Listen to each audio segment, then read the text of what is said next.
Sports Encyclopedia. USD Kim. Got Trent in the cut. What are you? He's the best. Yeah. He's a master motivator. I'm a master motivator. I ain't no regular ass motivator. I'm a fucking master. Coaches tried to make practice so hard that the game was less intrusive. Like they coached you that way. Like people think, well, they were just yelling. No, they were trying to put you under stress and put you in under duress so that when you got in the game, you could mentally handle adversity. If you go through JUCO and you make it out of JUCO, you can make it anywhere. I respect the hell out of you to see that you're doing what you're doing and still doing what you're doing for real, the way you do it, man. From day one, you had the same enthusiasm. You keep the same enthusiasm, and it's fucking contagious. In my opinion, I think Shedeur Snows the best deep ball in college football. I don't think he's. Can you just say something nice about Shedeur Sanders? I love talking ball. It's nice to connect with guys that are like-minded and just are real and genuine. And I'll proudly stand up next to you all. God bless America. You said belt to ass, T-Red. You got the belt around you.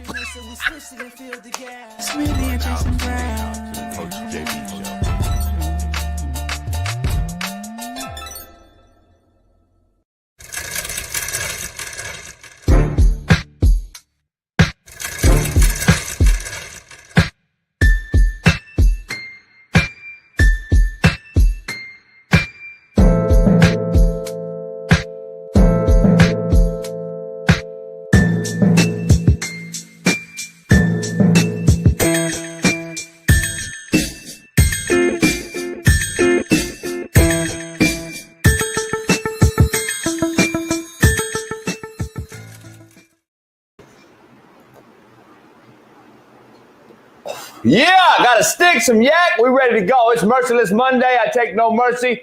We got a loaded lineup today. Not one, not two, but three Super Bowl champs join the show today. I don't know if I'll have anybody having a show. Can't hear me? Baby, I'm good? Oh, we're good. We're good. Why are they saying they can't hear me? They're all saying they can't hear me, baby. Everybody can hear me or not? Brian said I'm good. They're good. I'm good. I can hear you. So some of you guys are just not very smart. All right. Most of you can hear me. Boston Richie said he was on mute.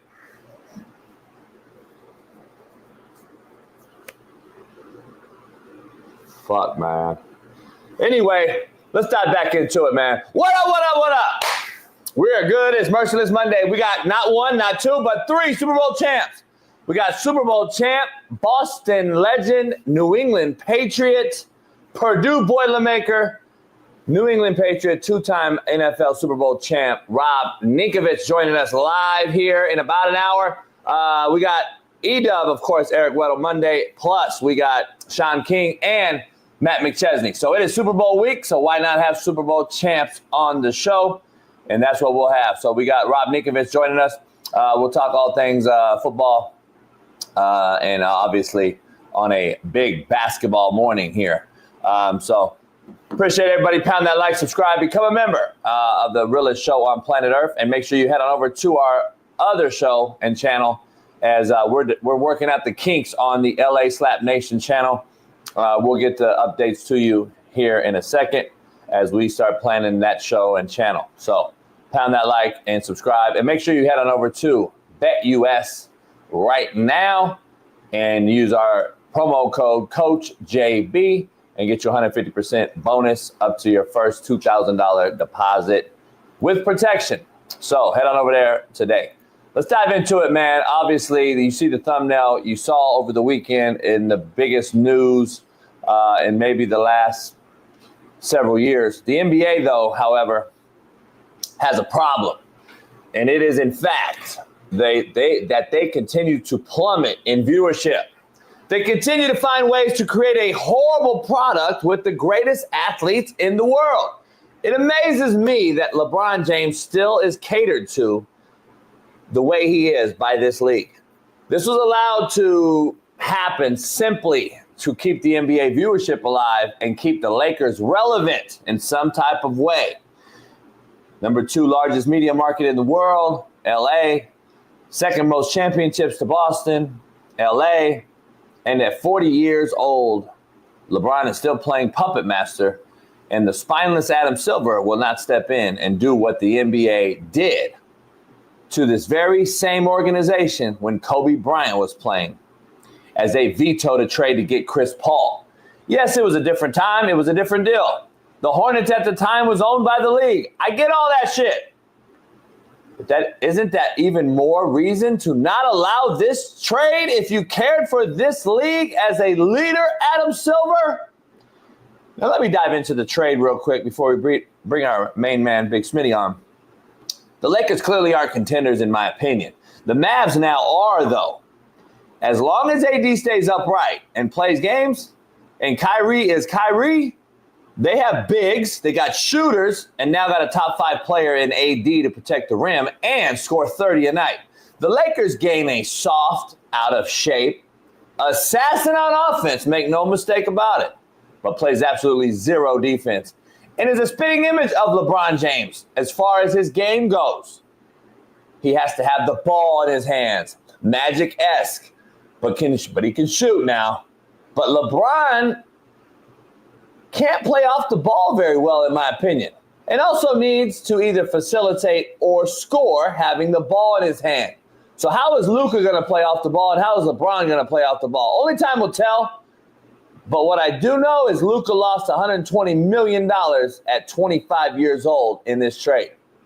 And shout out to Jason Kidd and the Mavs for standing on business and not falling for anything and standing for something. Get in shape, you soft prima donna, or get out. I hope this sets a trend with the players in the NBA moving forward, and it makes the NBA become great again. But what do I know? What I do know is our main man, Far East Sider, LeBron hairline having, Lamar Jackson loving, AR5 defending, and Caitlin Clark jocking. Fox Sports' very own, our main man, Big Smitty, joins us. Yeah. You hear me? Damn, homie, some Boost Mobile shit kicked in. No. It was on you. You had your volume up too loud, and I heard my voice echo on your side. But we good now, man. The chat can hear me. We live. That's JB. What's going on, homie? Lights went out, homie. Hold on, homie. So first off, your sound didn't work for half the viewers. Next up, your lights go off. Then you blame me, and I got sound work, homie. The sound worked. We had a bunch of fucking idiots in the chat. Nah, homie. We had some idiots in the chat that had a mute. They couldn't hear you. All my people said they couldn't hear you. I like when you're big screen. I don't like when you're big screen. All my guys couldn't hear you. You know what I'm saying? But anyway, man, we here live on the Super Bowl Monday, man. We got Jared, we got Sylvester Toe Jr., G Wizzy, Brandon Bailey, TJ Too Nasty, Braden Smith. We got Jonathan Kidd, Zach Lesnar, Full of Zah, and Vincent Conard. And we here live, man. Who? Who's the name you said? Sylvester Toe Jr. and then Zach Lesnar, and then we got Full of Zah. Who? Full of Zah. Hamas? No, that's a white man. That ain't no white man, homie. That's the cat that's right now in downtown by your house in LA with a Mexican flag, homie. White image. I saw that video. They going crazy down there. Why though?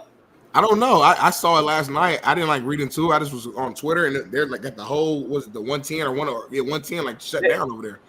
Did you see that? So I guess the mayor, the DEI, she told everybody to leave.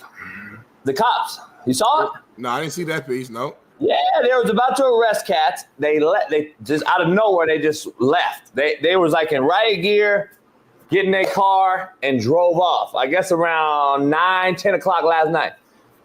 Then apparently like 40 minutes later, they're all back. So I don't know what happened, whether Trump called her or she called them. They said the mayor called it off, and then they said 30 minutes later they were back and they were rounding up cats. Huh. So I don't know what's going on, homie. But listen, I got a lot of Mexican homies. I was with a few yesterday. We all have the same sentiment. I'm curious, is Cisco in the chat? Cisco will be at the Super Bowl party on Sunday. I won't be there. Hopefully, Cisco. Oh, stop, homie. Godly, I didn't know what you was talking about just now. Chill, bro. We already talked about this. There's some real shit going on. You gonna do that right now, man? You're a butthole. I'm not gonna Ruben, right now. Ruben, I hope you're there Sunday, Ruben. Ruben I like a hope white you're there. dude though. We already broke down. Ruben, he been around you his whole life. He a white dude. Here's the thing, though. Like Cisco Ruben said, like there people came over here, homie, and had to deal with all this shit years ago. Became legal, right? All my boys are like, man, we had to cut legal. The illegals are taking our jobs, and we don't have no problem. We got homies that are all illegals that done things, and I don't think Trump's trying to. I think Trump's doing this to deter new bodies from coming in at an all-time rate. I think he knows he ain't gonna get rid of fucking 50 million motherfucker. That's what we got here already. So I think that he knows that, but they're all like, kind of like, man, fuck this. They're taking my jobs too, and we had to do it right and legally and do it the right way. And now Katz is mad. I don't know. Like all the Mexican flag things, I love my Mexicans, homie. Whoo, I love them. But you guys are waving flags around. If you love the country so much, go back to that motherfucker. See, that's the point I don't agree with. Like the hypocritical side of it, Smitty, is my problem. Like we have become the place for everyone to come to, but then when we try to go abroad, they don't let us in their countries, homie, and stay there without a visa or a fucking or a goddamn green card. Come on, man, we got to be real. But listen, it's all fucked up. It is what it is, but that's what happens when you change, Smitty. You know that in anything. So you change, there's gonna be some, there's gonna be some fight back, homie. There's gonna be some shit that. And we'll see if it's good or bad. We'll see if it works out for us or against us. We'll see. Right. But we got too much shit to talk about, Smitty, today on a non-political side because we got a lot going on. We got I hate talking about politics. I never want to talk about politics on the show ever. You know that. I know. You do a great job doing it, though, going back and forth, though, with it. You do a great job, being the bad guy for me. That's what I do, man. I take one for the team, man. Whatever we need to do to grow this show. If you need me to be the bad guy, if you need me to be the liberal, the soft dude that don't know nothing, that's me. I'll do that for the show. As long as the show's growing, we making money. That's all I care about. I don't give a fuck about nothing else. So let's do it. But I got Ruben, Cisco. I went to Home Depot yesterday, homie. I couldn't find one homie to come over to the house and do my shit, though. What's cracking? Don't laugh, Bailey. Bailey be in the. I wish I could see Bailey sometimes. He be in the background laughing at everything JB said.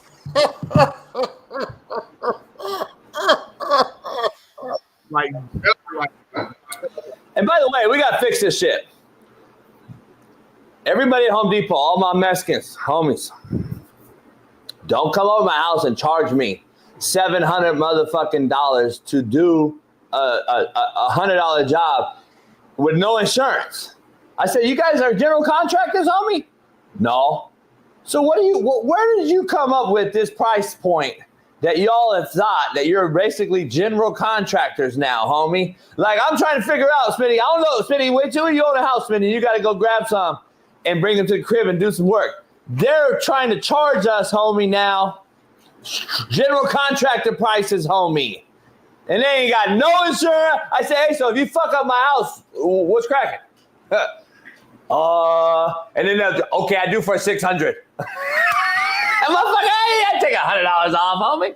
But anyway, we got a lot to talk about today. Rob Ninkovich, Smitty, Purdue legend, Indiana Purdue legend, New England Patriot, two-time Super Bowl champ. We got E-Dub, Super Bowl champ. We got Shaun King, Super Bowl champ. Why not have Super Bowl champs on a Super Bowl week?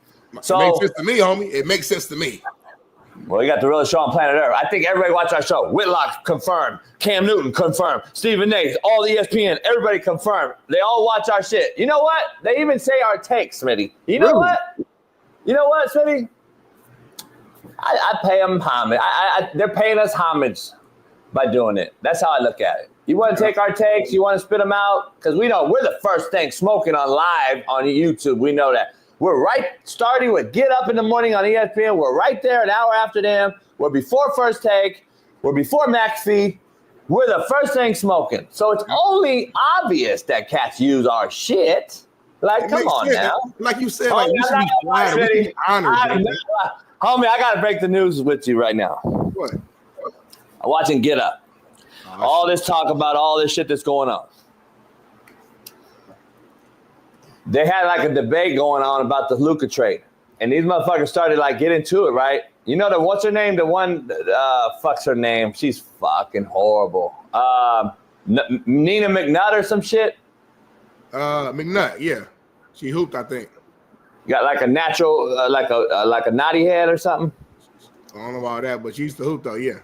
No, naughty head is on me. That's all. I used to fuck with naughty head. All titty bar bitches were all naughty head. Homie Ursula from if you ever watch fucking goddamn, what's my show, man?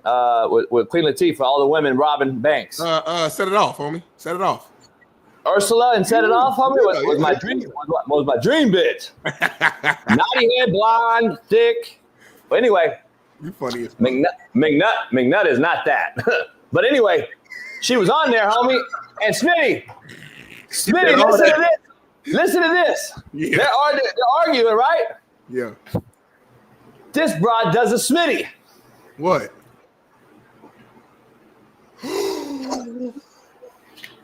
No way. On my mama, on my daughter. No bullshit, homie. I never seen no ESPN person start doing that live. I'm the only one who do that. Be real. No, only you can do it professionally. Everyone else is unprofessional. I'm the only one who do that, homie.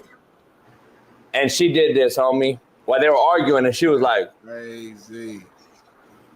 So I know they watch it. I'm glad that we are influencing the culture, the entertainment space. You know what I'm saying? And I always say, JB, that I'd be surprised sometimes of like who all watches our stuff. Like I said, it might be people at Fox will come up and say something to me, or obviously last year, you know, when I was with CJ Stroud, we FaceTimed you, CJ Stroud watching us. So I'm just saying, sometimes like we don't see everybody in the comments, or somebody might be watching that's not in the comments, but they see it, they're seeing it. You know what I'm saying? So it's just interesting, man, that we're at a point now where our stuff is like low key popping.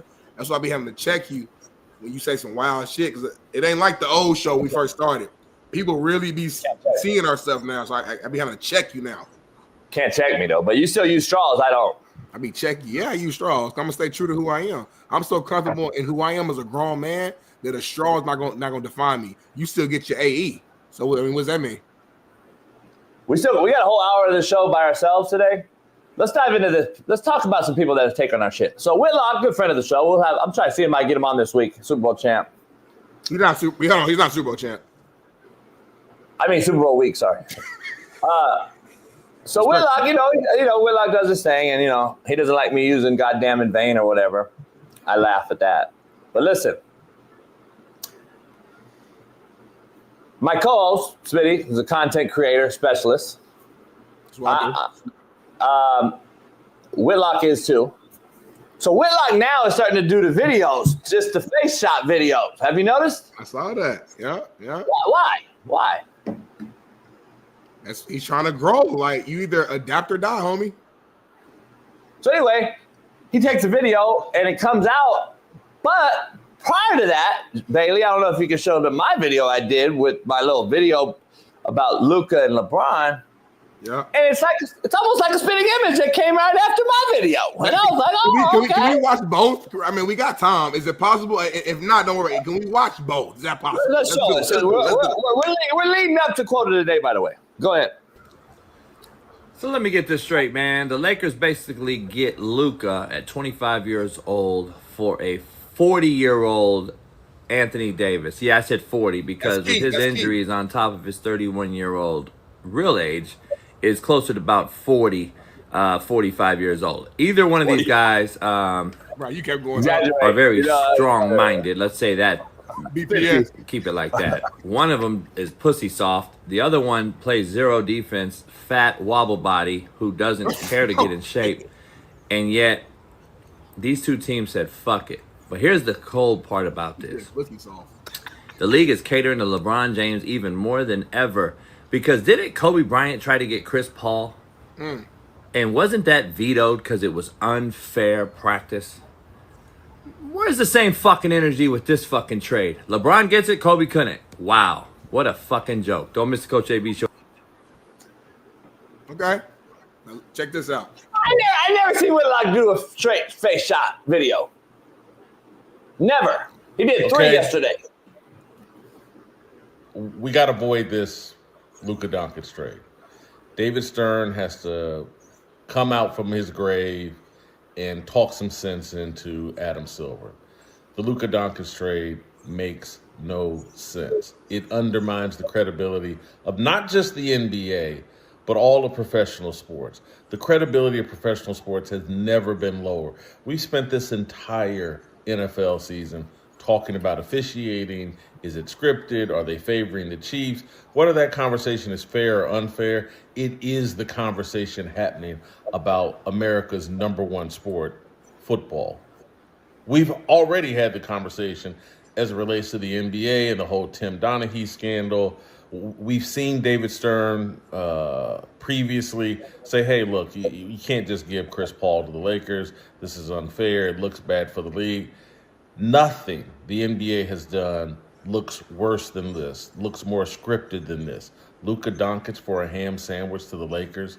LeBron James and the NBA have never been less relevant than they are right now. How do we shake things up? Let's send one of the 2 or 3 best players in the league to the Lakers at 25 for a 31-year-old Anthony Davis who in injury years is a lot closer to 40 than he is 30.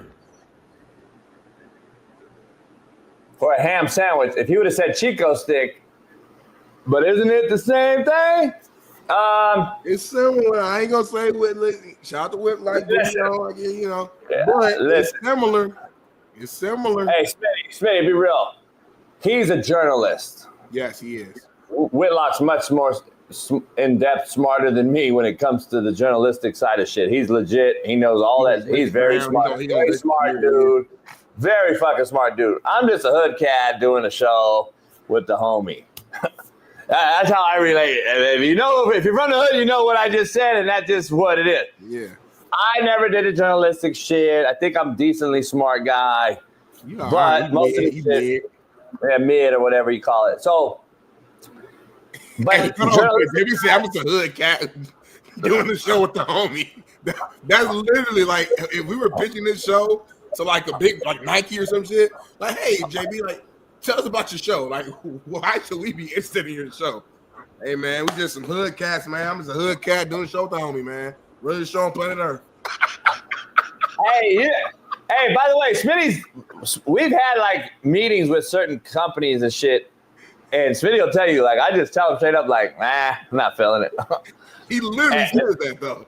And Smitty looking at me like, damn, homie, we don't have a shot. I'm like, Like early, y'all, I swear to God, JB be on the phone like, all right, man, like, fuck all that. Like, so what's up? Like, is the money involved? I'm like, I'm over here trying to be all PC, and it's almost like opposite. It's like he's BPS and I'm WPS in those situations. Yeah, that is opposite. And when it comes to that shit, I don't waste my time with these motherfuckers. I'm like, man, you talking about real money or not? Like, fuck.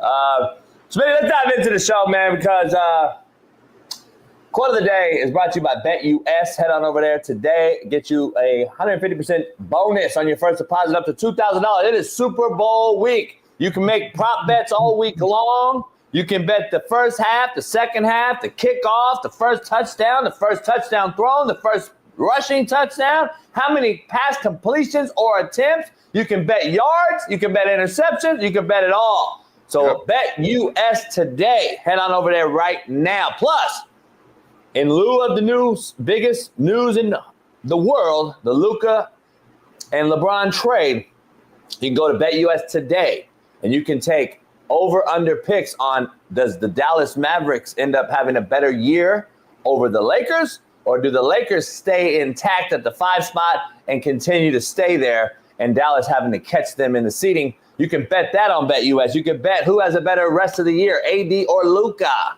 the two that were in the trade. I've already looked these up. You can go check it out, BetUS today. Smitty, quote of the day, your favorite part of the show. Come on, you can literally leave after this part. You can literally walk off and be cool and content. I'd be good. I swear to God, I would be good. My whole day would be good.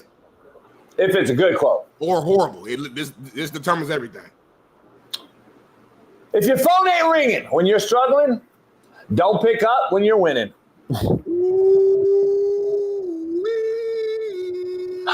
So true, Smitty. So true. That's why I don't pick up. That's why Marcellus didn't pick up Ryan Clark's phone, homie. That's why I don't pick up certain people that call me, homie. Where y'all been this whole time when I needed you to ring the phone or I needed you to pick up? It's funny how you never picked up my call, but now you want me to pick up yours. It's fucking funny how that works, homie. If your phone ain't ringing when you're struggling, don't pick up when you're winning. That's how it is, though. A lot of times people want to wait until you popping before they want to hit you up, and then they want to act like they're connected to you. And yeah, I know JB, I know Big Smitty. Yeah. You didn't know us when we had 400 live viewers when I first jumped on. You didn't know us when we had 25,000 subscribers. But now we making millions, and now you want to hop on the bandwagon. Make it about it. Making how much? Millions, homie. I'm speaking into existence, bro. I truly believe. I was talking to my homie JUCO last night, and like it'd be certain moments in our lives where, like, for example, he was at the Grammys last night, first time ever. He got it. You know, he's a firefighter, so he was able to get invited. It was a cool situation for him. He called me after. He's like, man, like we're supposed to be in these spaces, like we're supposed to be at the big events all the time, and like and be in a position where this is like the norm. You know what I'm saying? We always have a type of conversation in my friend group because I truly believe that I belong. We belong. This show is going to blow up, JB. So I hope that you're ready. I'm ready. I hope that you ready. I hope that Belly's ready. I hope that our boy Ethan, who works the show as well sometimes, I hope he's ready. I hope Derek's ready. It's going to be a big show. What are they ready for? They won, homie.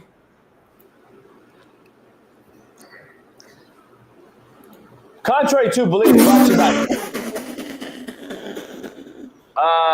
Smitty. This is perfect for you, though, by the way. It's how God works. Crazy how it works. Ooh, I love God. Someone pushing you to be better is not an attack. It's an act of love. Contrary to belief. People don't realize that I'm going to push you from point A to point B is not to be an asshole. It's to actually mean I care for you and I want to see you move on. People think that it's an attack. Criticism nowadays is taken as like an attack on my oh man, you played me. I'm a grown man. Can't talk to me that way. Correction has never been criticism, homie. I'm just telling you, correction is not criticism. I said it on the show. I say it now. That is what it is. Correction is not ever criticism until you make it criticism. And then that's when you see the guys enter the portal, Smitty. That's when you see him sucking their teeth. Coach is playing me. He a favorite, play favoritism. Yeah, I'm favoring the motherfuckers doing right and winning. So, anyway, Smitty, let's dive right into it. You know what's real? You know what's real about that, though? The people who don't criticize you, who don't give you that reinforcement, they don't care about you. You know what I'm saying? Like, you it's real love when you actually correct me. Yeah, you know what I mean? I correct JB every day. Yeah, they don't care. It's crazy. Poll question, Smitty. Let's get right into it and dive into this trade. Who won this trade, Lakers or Mavs? And Smitty, I'm going to ask you, that's one part of the question, but I have a second part of that question for you. And we could ask everybody right now, but we're going to talk about the first part. Who won the trade, Lakers or Mavs? But I want to also know, are these teams done before the trade deadline, which is the 6th of this week, which is Thursday? Are these teams done? I don't think they are, but we're going to dive into that after Smitty answers who won the trade, Lakers or Mavs. Man. So, like, okay, short term, and I heard your opening. I thought it was great. The fit for Dallas makes way more sense. Anthony Davis, Kyrie Irving, they got bigs over there. He's going to fit in seamlessly. It's going to work, I think, immediately. But I still think the Lakers want to trade. Why? Luka is a 25-year-old megastar. Say we want. He has flaws. He can be lazy at times. There's no presence on defense. I can admit that. But at the end of the day, with all that being said, he still led the Dallas Mavericks to the NBA Finals just last year. Just 2 or 3 years ago, he led them to the Western Conference Finals. So with all his flaws, he's still a winner at a very young age. And I don't think the man has even reached his prime yet. He doesn't even know how to win fully yet to get the ultimate prize yet. And we just got a superstar in trade for a guy, Anthony Davis, who's a Hall of Famer, who's still one of the better players in the league, but he's 30-some years old. You compare him to being 40 or 45 based upon his injuries and how often he gets hurt every single year. I think long term it's a win for the Lakers because also look at LeBron. LeBron's going to retire here soon. I don't know if he has 1 more year left, 2 more years. I know how good he still looks, but at some point it's got to end. It's going to end.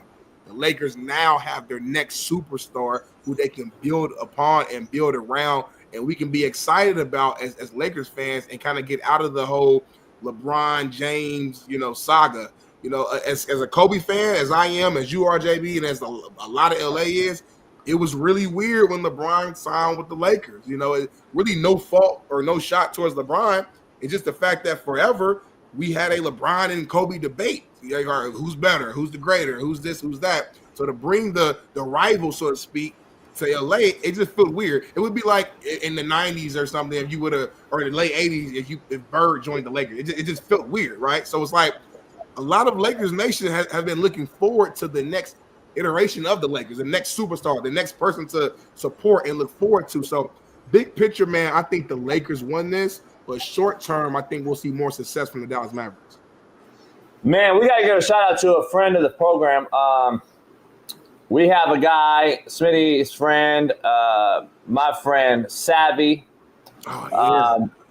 Savvy, who does the voiceovers, obviously, who's been on the show, fan favorite. You guys love his Stephen A. Smith and Luca and LeBron that he's known for, voiceover. I reached out to him. I was like, man, you got to come on tomorrow and do the Luca LeBron for us, fucking around. Yeah. And, man, shout out to Savvy. T's and P's. He's going through some health issues. He's getting better. He had a minor stroke, man, back in November. And that's his livelihood, man. So for all you guys in here that don't follow Savvy Amusing, man, go follow him on Instagram and Twitter because he's recovering fully from a stroke and he's not fully back yet and didn't feel comfortable, man. He was being honest. He was like, man, I'm getting back to normal, but I'm not close yet, and I don't want to fuck up Luca and LeBron, who I do I do a lot of. So shout out to him, T's and P's, man. Give him a shout out. It would have been great for him to come on here, man, today and do this because that would have been fire to do a Luca LeBron thing. So hey, shout out to Savvy. My boy Dave knows Savvy and as well. Reached out. My boy Dave was like, damn, I told him yesterday. So shout out to him, man. Smitty, here's the thing about it. Here's the thing about this trade that I don't know. We won't know who wins or loses it yet and all that. But we could talk short term, long term, or whatever. But here's the issue I have. You don't give away a 25-year-old phenom, superstar, scorer extraordinaire. You don't for a Chico stick and string cheese. And I'm far from calling AD a Chico stick. I think AD is a top 5 talent in the NBA when he's upright in playing. Yeah, no doubt about it. I think he's the best two-way player in basketball. That's my opinion. I've been saying that about AD for a long time. But I also think he's the softest. So it never works out for me. Talent-wise, I've had a lot of talented kids that never made it because they just couldn't get through the mental aspect of being tough and fighting through a little nicks and knacks and things like that. Matthew Stafford played this whole season with 3 broken ribs, Smitty, and didn't tell a soul. Until after the playoffs, they found out, and they were like, what the fuck were you doing all year? He was like, I ain't gonna tell nobody. He had a private doctor tell him and see him, and he didn't even tell the organization, homie. Yep. That's a dude that wants to play the game that he is getting paid to play and loves to play, first and foremost. Knicks has some stuff going on all season in the back of his neck, There's another example, yeah. I'm glad to see these guys going through it and do what we used to do growing up. These guys, I don't know if they still have that same fight because they get so much money early and up front that they don't have a probably incentive to do it. Here's my take, though. You don't get rid of this guy for a Chico stick and string cheese. And that, what I mean by that is this. Both guys are injured right now, number one. They all must both know that they're both healthy enough to come back at some point here soon, or they wouldn't have traded it. In the NBA, I thought used to, because I was looking this up, Smitty. I was like, not only did you not veto it like CP2, but you also allowed 2 injured players to be traded, which used to be a null and void. You could not trade injured players. So I'm trying to figure out how those 2 things now are okay. That's number one. Number 2, what I mean by the Chico stick and string cheese, Whitlock referred to as a ham sandwich, AD is all you got, let's be honest, and a 29 first rounder. If you're thinking about winning now with LeBron, who's 40, he ain't going to be around in 29 anyway. The 29 first rounder don't mean shit. The Lakers have another first round 29 pick too. They didn't even have to give up. And they got to keep Austin Reeves. Yeah. I'm very confused as to why, Smitty. And here's the question I had that's going to be a bigger question in this whole thing. Why did you give up Luka for that little amount, number one? And why didn't no one else in the NBA know that Luka was available is what screams shady practice to me. That's crazy. If no one else in the NBA knew, and this was done, which is apparently legal, it's done within the timeline of the NBA trade deadline. Apparently, the homies can get on the phone, and what I mean by homies is the GM Rob Pelinka was Kobe's agent. Yep. The GM in Dallas was the guy that got Kobe to leave Adidas and go to Nike. They're both boys. Rob Pelinka and him worked together at Nike. They got on the phone with some homie shit and said, hey, dog, what would it take to take whoop-de-whoop?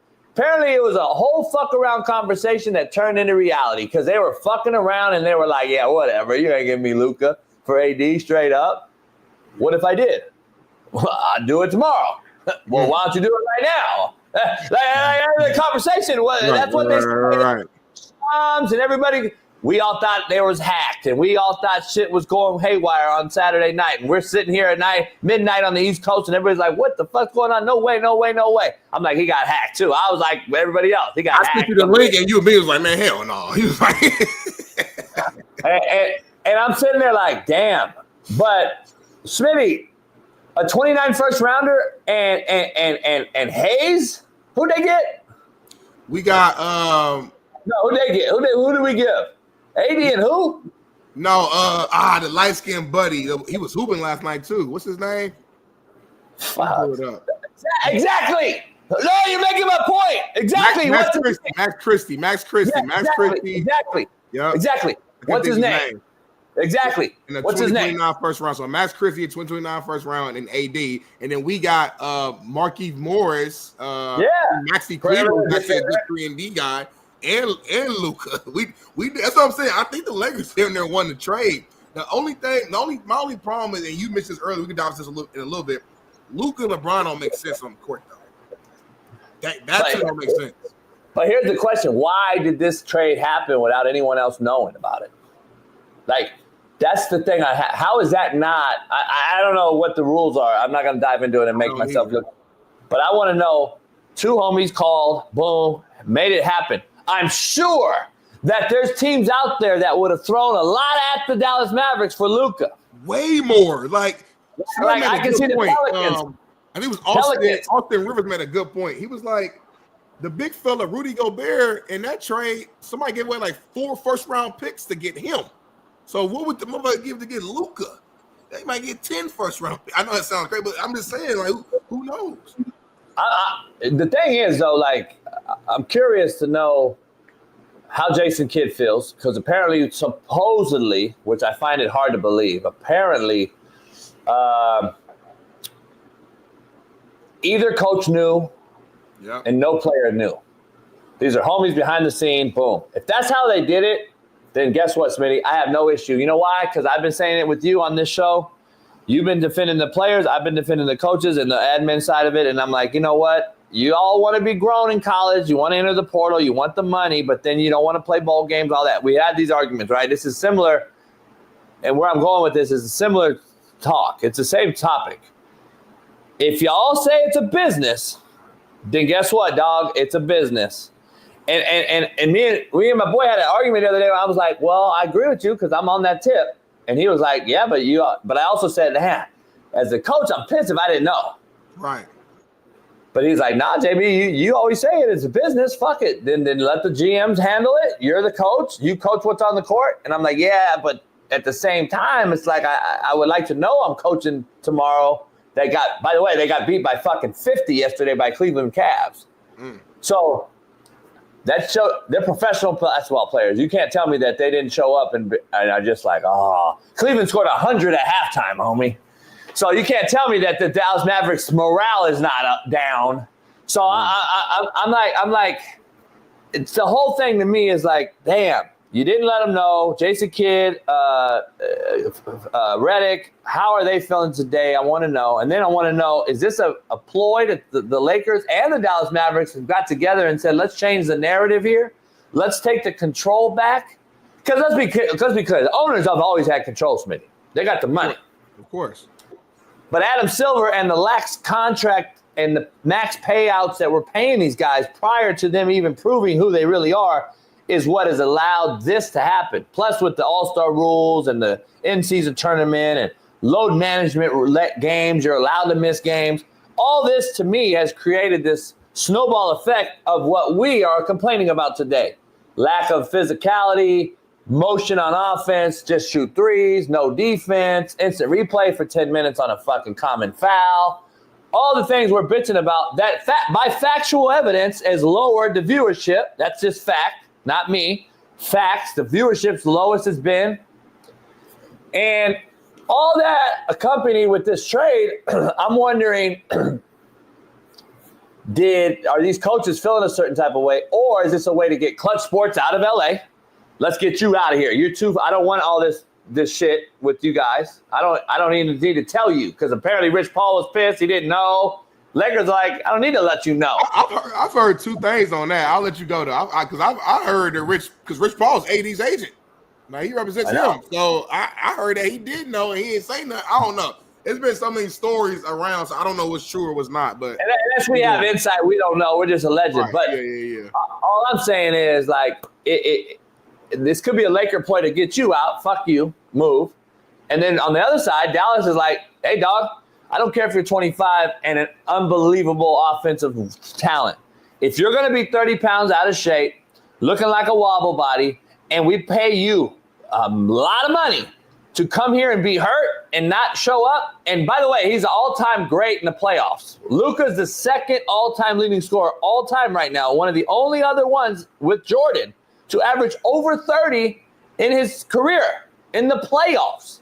Right. So only him and Jordan have averaged 30 plus in the playoffs. Luka's in the conversation of greatness, but we know he didn't guard the other side of the ball. He reserved his energy for offense because we know he's out of shape.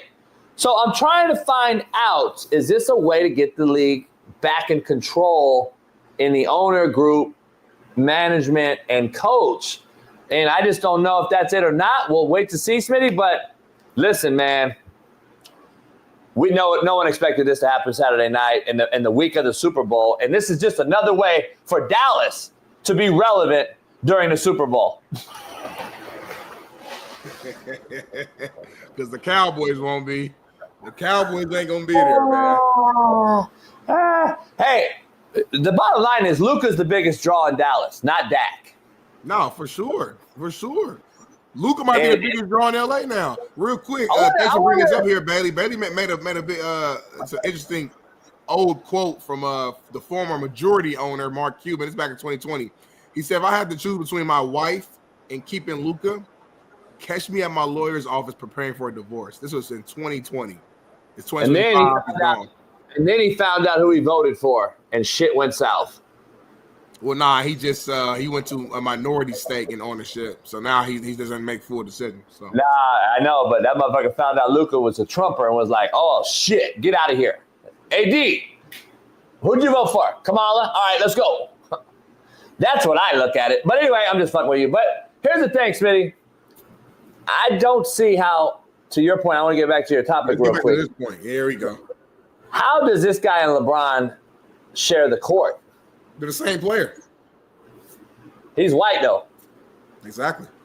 They're the same. They're not identical. Luka is a less athletic version of LeBron, but they're both very ball dominant. They're both, basically a triple-double waiting to happen because they always have their hands on the ball.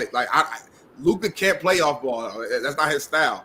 LeBron, I'm not gonna say can't. That's not. You're not gonna see the best version of LeBron playing off.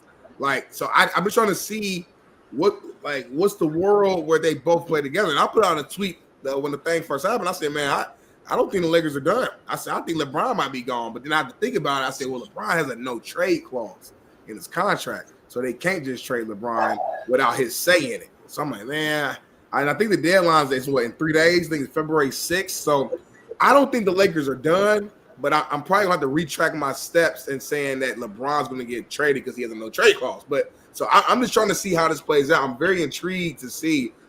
I'm glad we got Luka because I think he's a true dominant superstar who could keep us relevant and in the mix and keep us in the championship hopes for a long time.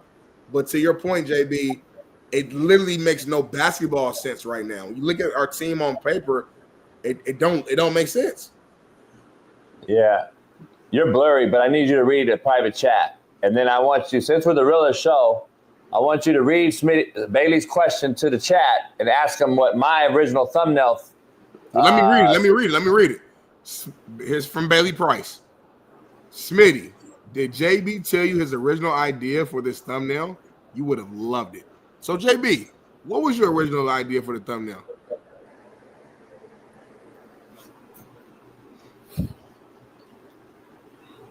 Luka, blackface.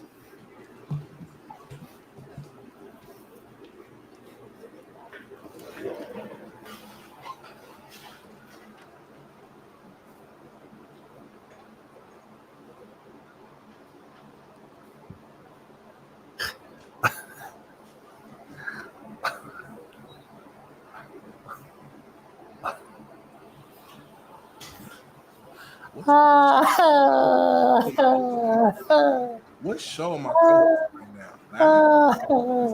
I'm on this show trying to change my life, change my family's life. A little racist who just said he's gonna put Luka in a blackface. One of the most racist things that JB's people used to do back in the days in film, they didn't put black people in movies. They would just get a white person, paint their face black, make them look animalistic, and use that to say that's who black people are. And this man, Jason Brown, had an idea that went through his mind. So you know what?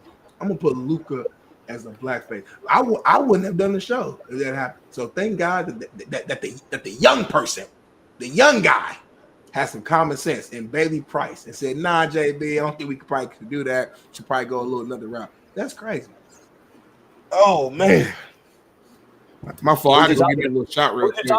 Who's you talking to? No, I had to go give me a little ginger shot. I wasn't talking. I had to get a little ginger shot real quick. By the way, so I think blackface is like the word they use for like racist. Like I didn't mean it that way. I mean it like they're the same person. Let's make them both look some sort of. I wanted some sort of thumbnail where they blended each other. Are we in the AI revolutionary area? Couldn't we like blend them together? Because they're the same guy. What is that, homie? Is that 5 Hour Energy? Turmeric, ginger, I think some cayennes in here. The same stuff you be drinking. So,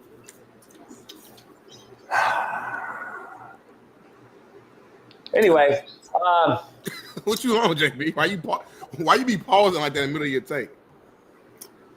Because if it ain't 5 Hour Energy, I don't want it. Shout out 5 Hour Energy, man. Go get your 5 Hour Energy right now, man. Tell them code JB Big Smitty sent you, man. They got a new flavor, they got blueberry, they got grape, they got cherry, they got strawberry, whatever you need. 5 Hour Energy, the #1 energy drink known to man. Yeah. Here's the bottom line. I wanted both of them to look the same, so I said, can LeBron be white or Luka be black? That's all I asked. So I just want to say that. Fuck with everybody. But anyway, and I don't really care if any of you think what you think. You can eat a dick, fucking fanboys. So anyway, Smitty, I want to dive into your take real quick, your topic at this thing. They're the same person at the end of the day, and I don't see how one of them is going to facilitate and the other one is going to play off the ball. Luka is not just a spot-up shooter. He's a guy that has the ball, dribble, either facilitates it to get you to fall off, and then he'll jack the three. He's not Klay Thompson. Right? He's not sitting on the wing ready to catch the rock in transition from LeBron. I'm curious. Now, he's a shooter, so I don't know how Reddick's going to deal with this. We're going to see. Only time will tell, Smitty, but it is what it is. What I think will happen is that they'll just take turns. Like, it'll be time where LeBron is on the wing basically chilling for like 5 minutes and let Luka kind of like run the show. And then he gets a little tired. He'll go to the side, let LeBron run the show. Kyrie and Luka did that a little bit, but the good thing about Kyrie can act as like off ball. He can be like, but he's a point. He's a true, right? Dish dive and then jack. I don't know if Luke could do it, but I want to know how Luke is going to get in shape because I don't see. He's not that out of shape either. Somebody was saying he was 270. I saw him come on. He got off the jet last night in L.A. He threw up to L.A., you feel me? And I'm like, he don't look that big like they was making. No, here's the thing, Smitty. I don't even care about your weight. Look, I'm talking. He don't look like super big to me. But he's fucking 6'10"?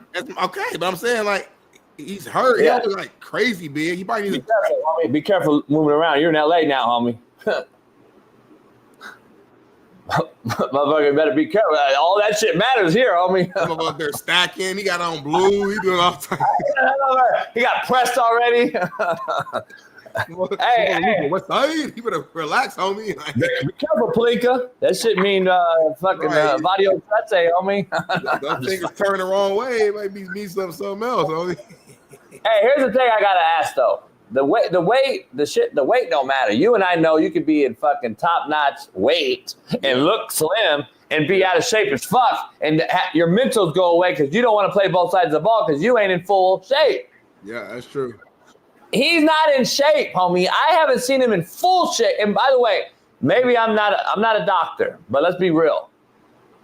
I know what in shape is, and when you're in shape, you have a willing desire to play both sides of the ball. You take plays off, homie, when you're out of shape on the other side. You rather just reserve it for your best side, which is offense. So let's just be real. I don't even see him getting in shape this year. Here's the thing, though. Like this is rumors I heard that if other teams would have known, I heard the Pelicans would have threw the house at him. Zion, fucking Brandon Ingram, fucking all kinds of picks.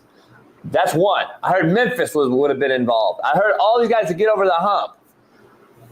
It's very ironic that the Lakers get this guy, man. It's very ironic. I don't know what the Lithuanian following is in California or LA. I don't know that. I know, you know what I mean? Some teams get guys and they have a fucking huge like base of certain I don't know if I don't know any Lithuanians. I don't know if they're here or not.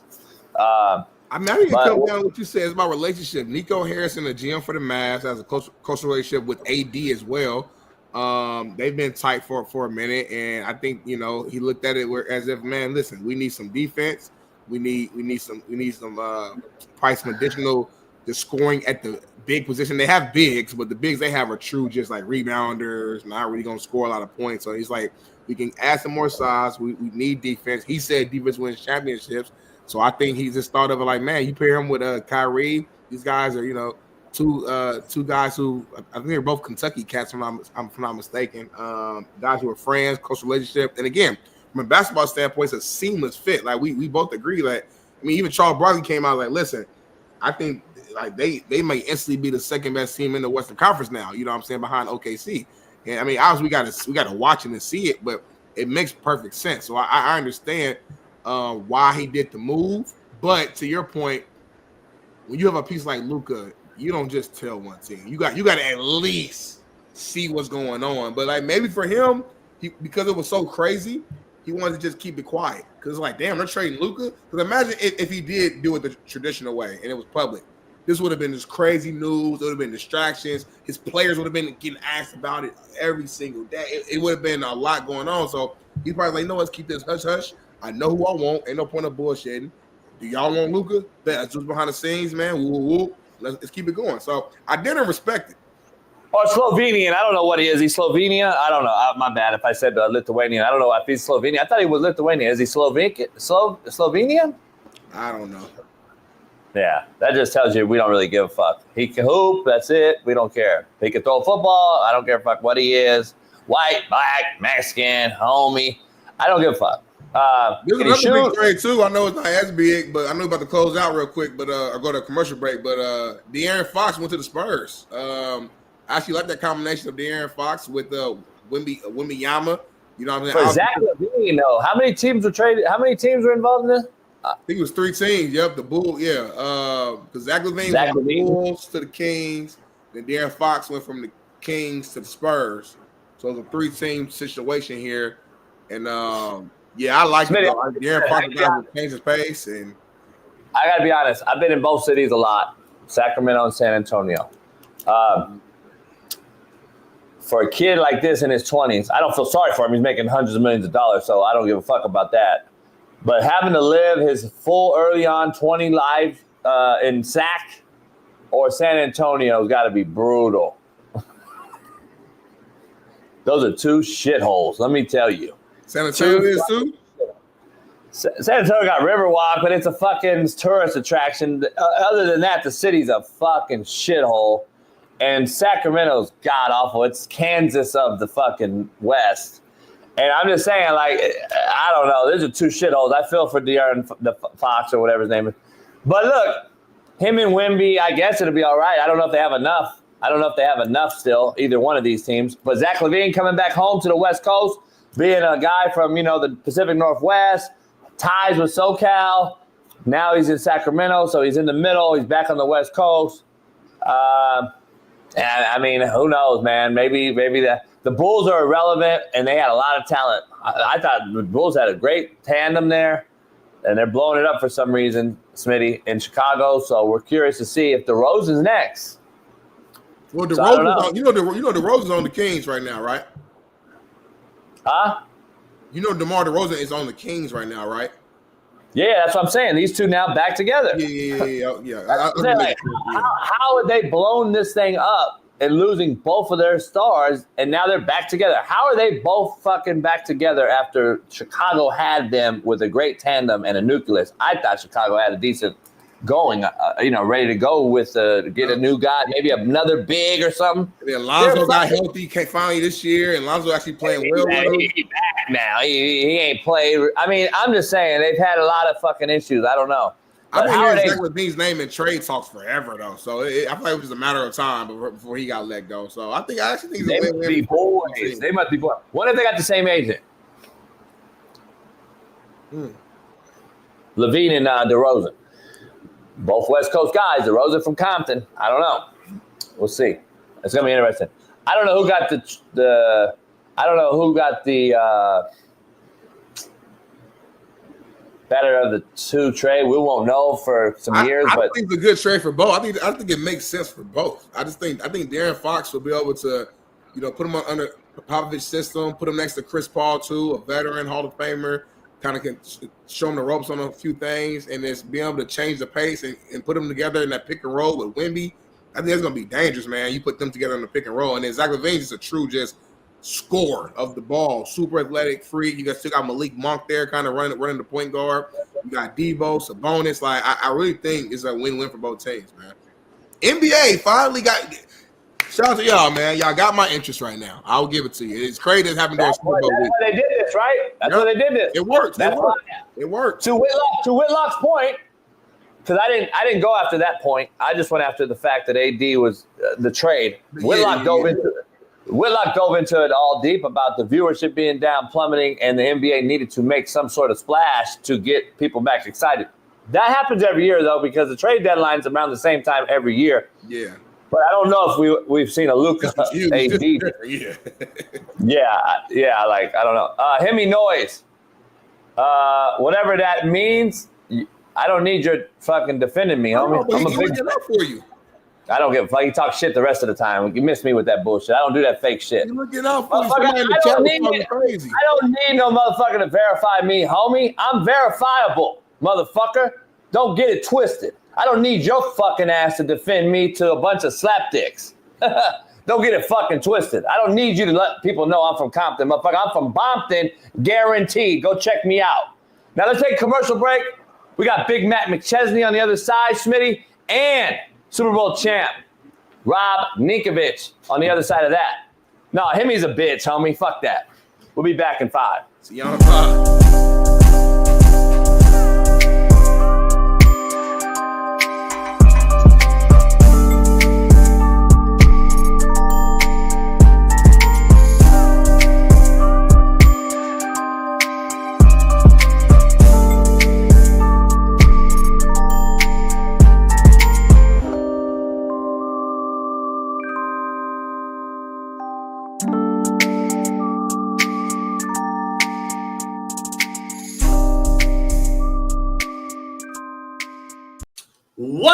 What up, man? This is a proud new sponsor of the Coach AB Show with Big Smitty.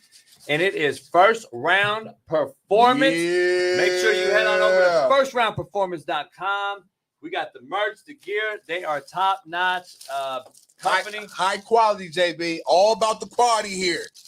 Workout gear, exclusive gear. What's that right there, JB? By the way, nobody else in the country or the world has this short right here. You can put this short on. It helps your back. It helps your hamstrings, helps your quads as you work out. What? You can wear these right underneath your workout shorts or what have you. It's kind of like a girdle, but very, very comfortable. Shorts Against Syndrome. It's SAFS. Go head on over there and check it out. First Round Performance. JB, they got workout bands. They got ankle weights. What's this? What's in that box? Yo, kind of good. It's our first time seeing this. What's this? I'm nervous. What's that? A 40-yard dash electric timer. You can go get your workout on with the light and the strobe, the whole deal. Firstroundperformance.com. Oh, you just turned it on, JB. Bam. You want that smoke? Go check it out. I know you ain't trying to race me, I might JB. race Smitty and smoke him. You ain't trying to race me. You scared of that life. Yeah, this is real deal. You guys got to go check it out. Firstroundperformance.com. Head on over there. Proud new sponsor of the Coach JB Show. This is nice, JB. With Big Smitty. And all this is mine, right? hell yeah. Listen, their premium gear, including the revolutionary SAFS shorts I just showed you, are expertly designed by a leading orthopedic surgeon to align your hips and relieve your pain. It is trusted by athletes and active individuals alike, whether you are pushing your limits with their high-quality resistance bands, as Smitty just showed you, or boosting recovery with the powerful dual-spectrum red light therapy devices that I just showed you. First Round Performance delivers the tools needed to stay at the top of your game. Whether aiming for peak performance or simply wanting to live pain-free, they've got you covered. Visit firstroundperformance.com or shop on Amazon today.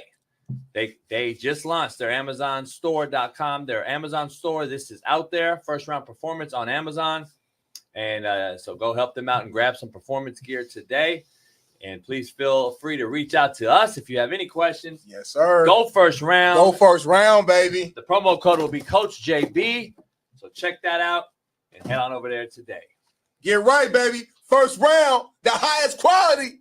First Round Performance, go get you some merch. Ooh, I like this shirt. I like this shirt, JB. Peace.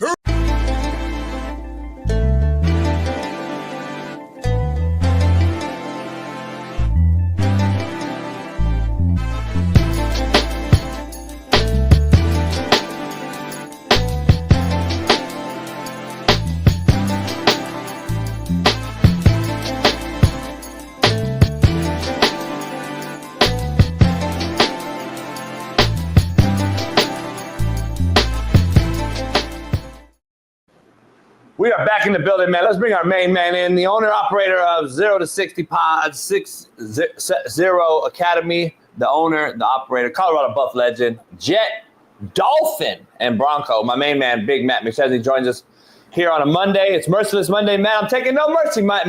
Happy Monday. Give me your take, man. This trade. Go ahead, go. What the fuck? What the fuck? Like, why would you do this if you were Dallas for the unibrow? I mean, he's not – he can't do it by himself. Kyrie can't do it by himself. There's two guys who can't do it alone. They're together, but they're not going to do it together. Kyrie already wants to trade out. So the Lakers, I don't know how this is going to work with LeBron. And it seems that Luka might be a little bit of a fuckboy. I don't know. I'm really just amazed by how bad of a trade this is. I think, Smitty, to our point, we debated this earlier. The Dallas Mavericks, to me, have a legitimate fucking bona fide bench. Like, their bench is young, long, athletic. They can defend the perimeter with multiple positions. I think the Mavericks bench is by far superior to the Lakers, even though they're 4 spots trailing them in the West and in the fucking play-in right now. I think that this, though, with the rim protection, and then AD can drop 30 a night on O and get you 5 blocks and 15 boards. I don't think with a guy like Luka who plays zero defense, Matt, we know, and could be like you said, I don't know, him and LeBron are the same fucking person. I don't know where you go with this either, Matt, but I want to ask you this, though. You lost $120 million, $117 million to be exact, because you're not getting the 350 Supermax now that Dallas could offer. He'll get a Supermax again, but it'll take some years. He's definitely possibly the future, the new Kobe, LeBron, Magic, whatever in LA. LA, again, continues to find ways to get their superstar for the generational future. Here's the issue I have. Does Luka know he lost 117, Smitty, and got to pay these California motherfucking taxes? I don't think he know that. He don't know that shit. He's going to be hot when his agent says $200 million. Hey, by the way, hey, Luka, you're $200 million. You're only getting 80 of it. What? That motherfucker's going to turn into Ohtani real quick. Don't get no war. Hey, so are Laker fans excited about this? I don't think so. Fan, I'll speak first. I am, because I'm looking at it from a bigger picture. Like right now, to your point, Matt, we talked about this before you hopped on. I don't see how Luka and LeBron, how they pair together. Well, LeBron's going to be out of here soon, whether it's one more year or whatever. So I'm thinking of it from a big picture standpoint. Like Luka can be that next superstar that the Lakers can build around. He's 25 years old. Yes, he has flaws. Every superstar, every player has some type of flaws. At the end of the day, even with those flaws, he just led the Mavericks to the NBA Finals just last year. So he's so great offensively that it covers up for a lot of stuff, and he can get better on defense. And hopefully, him being with LeBron, not because LeBron's playing light down defense now, but LeBron at one point in his career when he was young and youthful, used to lock guys up too. So hopefully, just being around a champion, they can rub off on him. He can learn from that, and moving forward, the Lakers can build upon them. So anytime you got a chance to get a top 5 player in the game on your franchise, hell yeah, I'm excited. See, I think AD is a top 5 player myself. When he plays, personally, I think he's the best two-way player in my opinion. He's pretty special, but he's he's special. How would you rank? So who would be your top 5 then, JB? I'm just curious, like no order, but before I give you that, let me ask you this. I want to ask you both this. If you're a true Laker fan, though, which most Laker fans I know, Matt, want LeBron out of here because they're no longer Laker fans since LeBron has arrived. That's just a true Laker fan that I know, a lot of them that I know here in LA.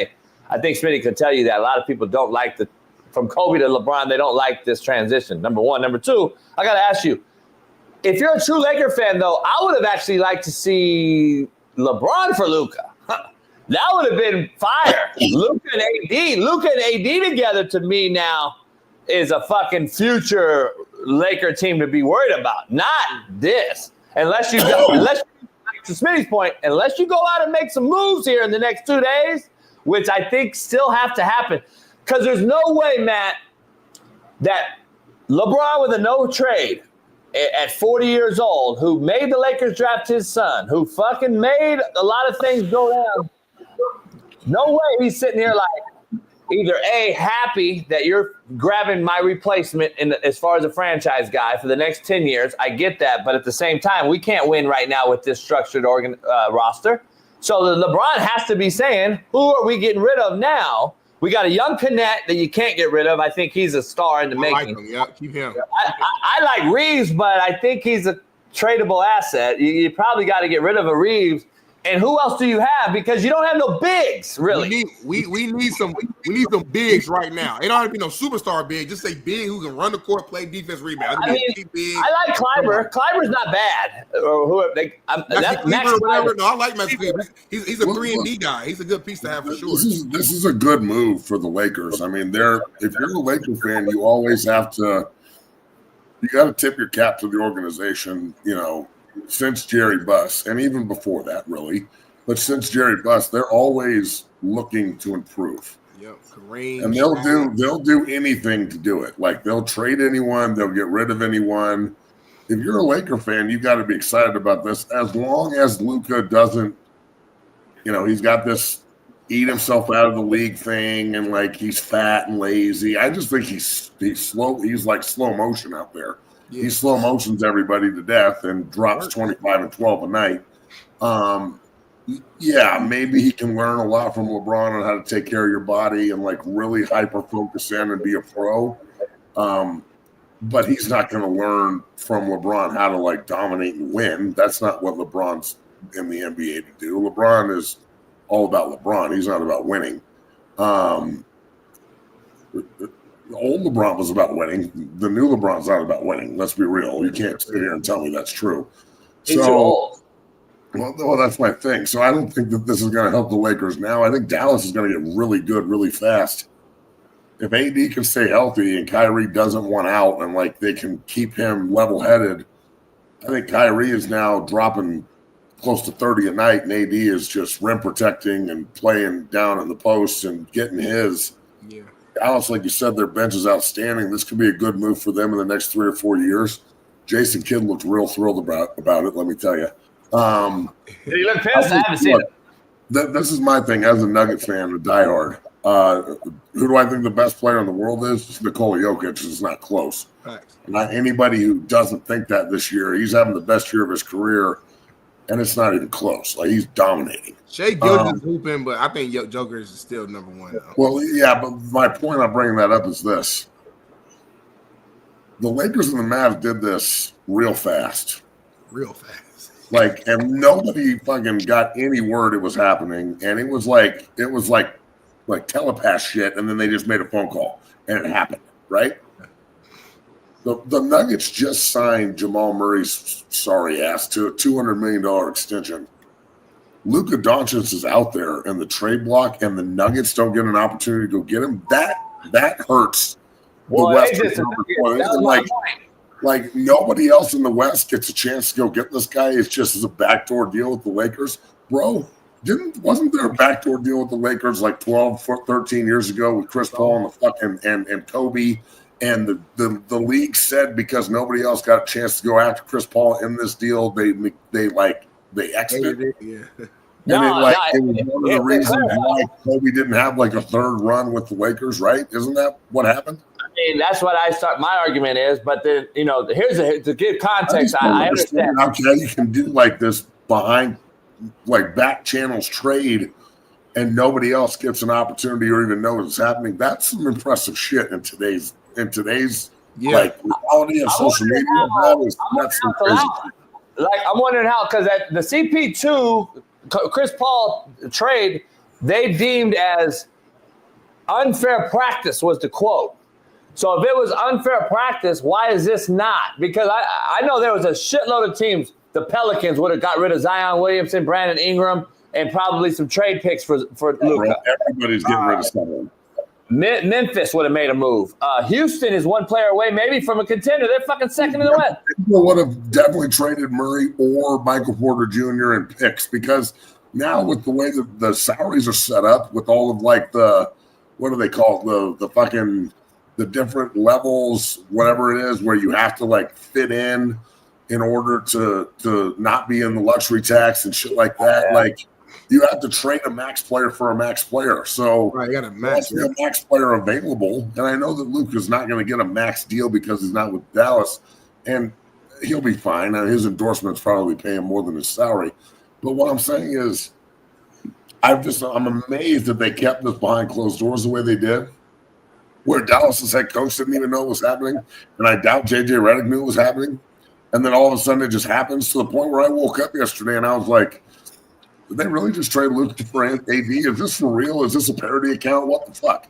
You know what I'm saying? It happened on a Sunday where there's no news cycle, and like everybody has to wait 24 hours to react.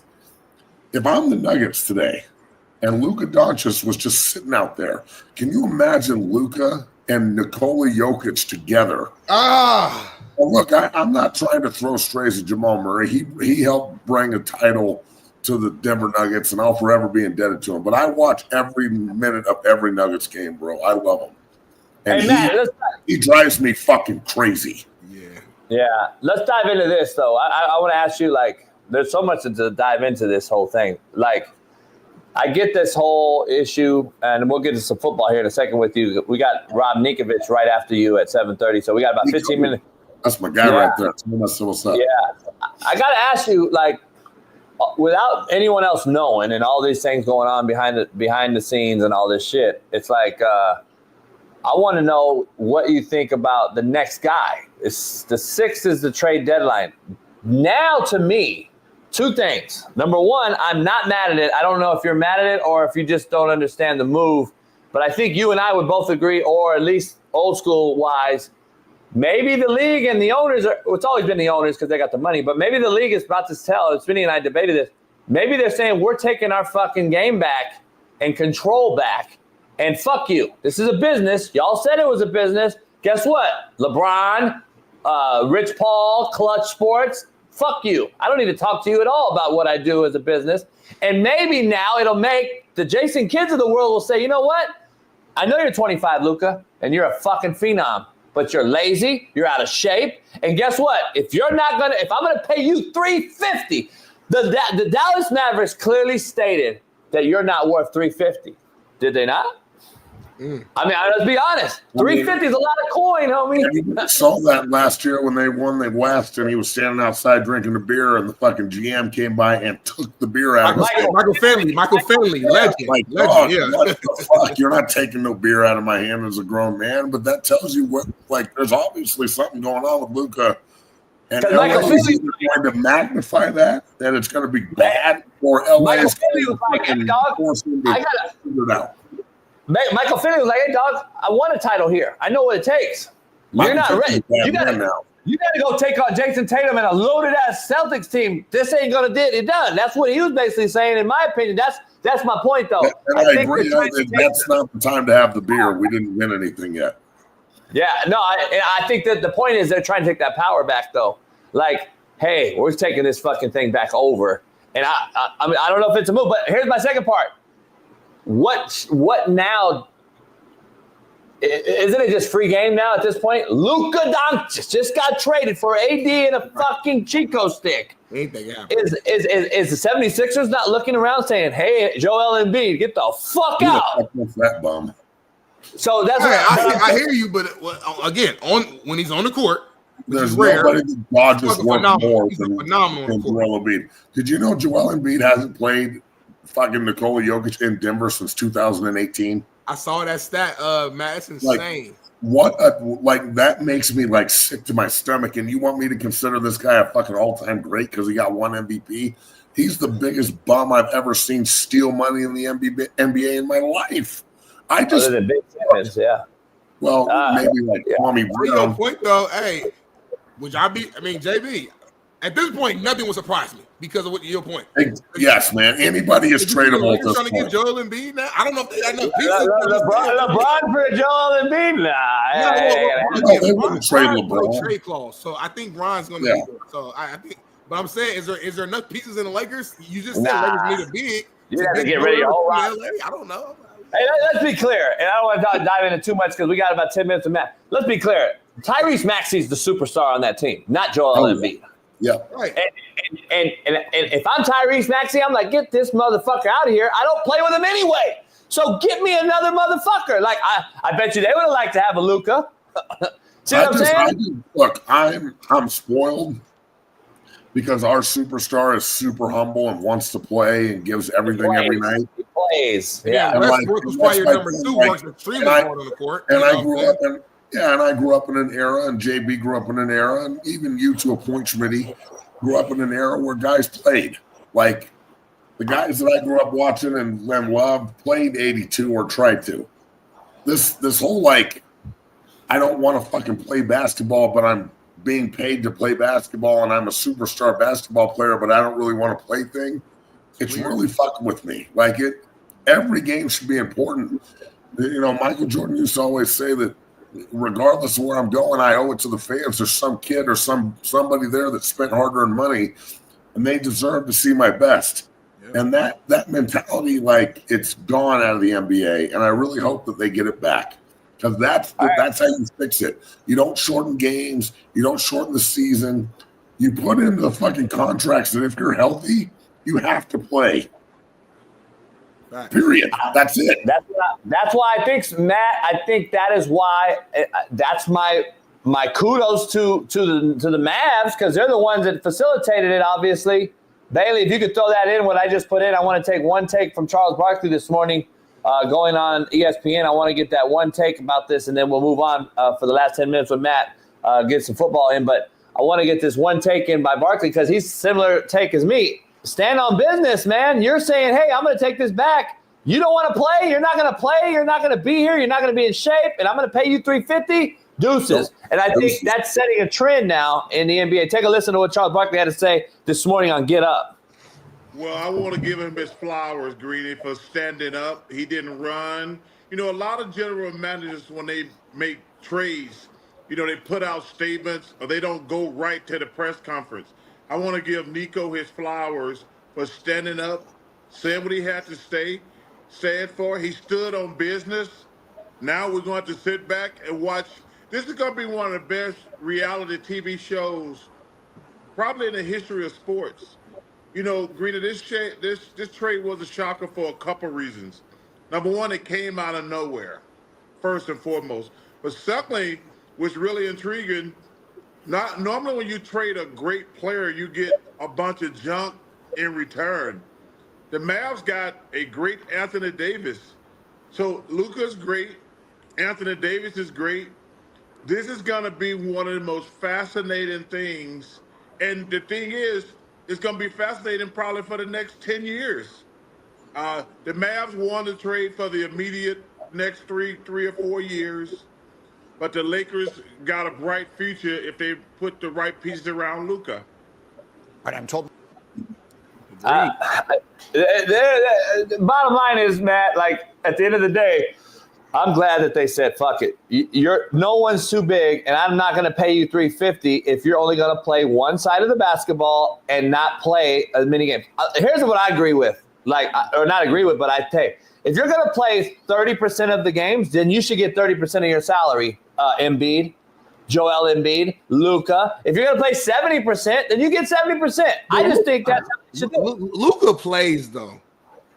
I can't put Luka in the same breath as Joel Embiid. Joel Embiid is like he's his own entity. Joel Embiid, Kawhi, I put him in that. Kawhi is a real deal situation. Kawhi never plays, bro. He never plays. You know what I'm saying?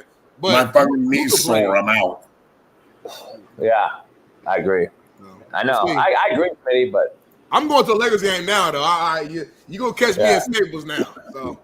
Hey, Matt, let's dive into. Super Bowl week is here. Eagles, Chiefs, Queendom.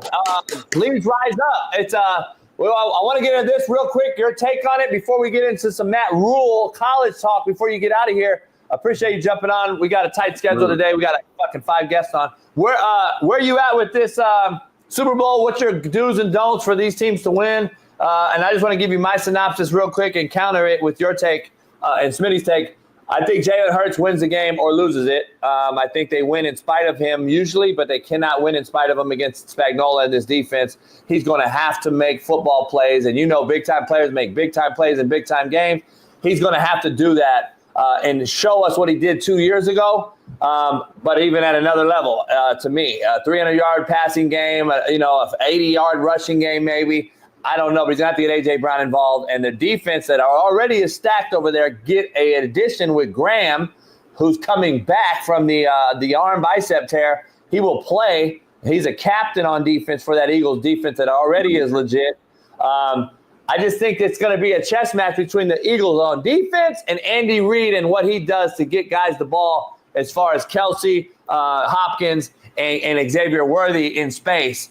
As well as what he does so well at getting those guys in space and getting them open one-on-one matchups. I think Andy Reid does better than anybody. It's going to be a chess match between those two and what Jalen Hurts can do. Where you at with this Super Bowl matchup?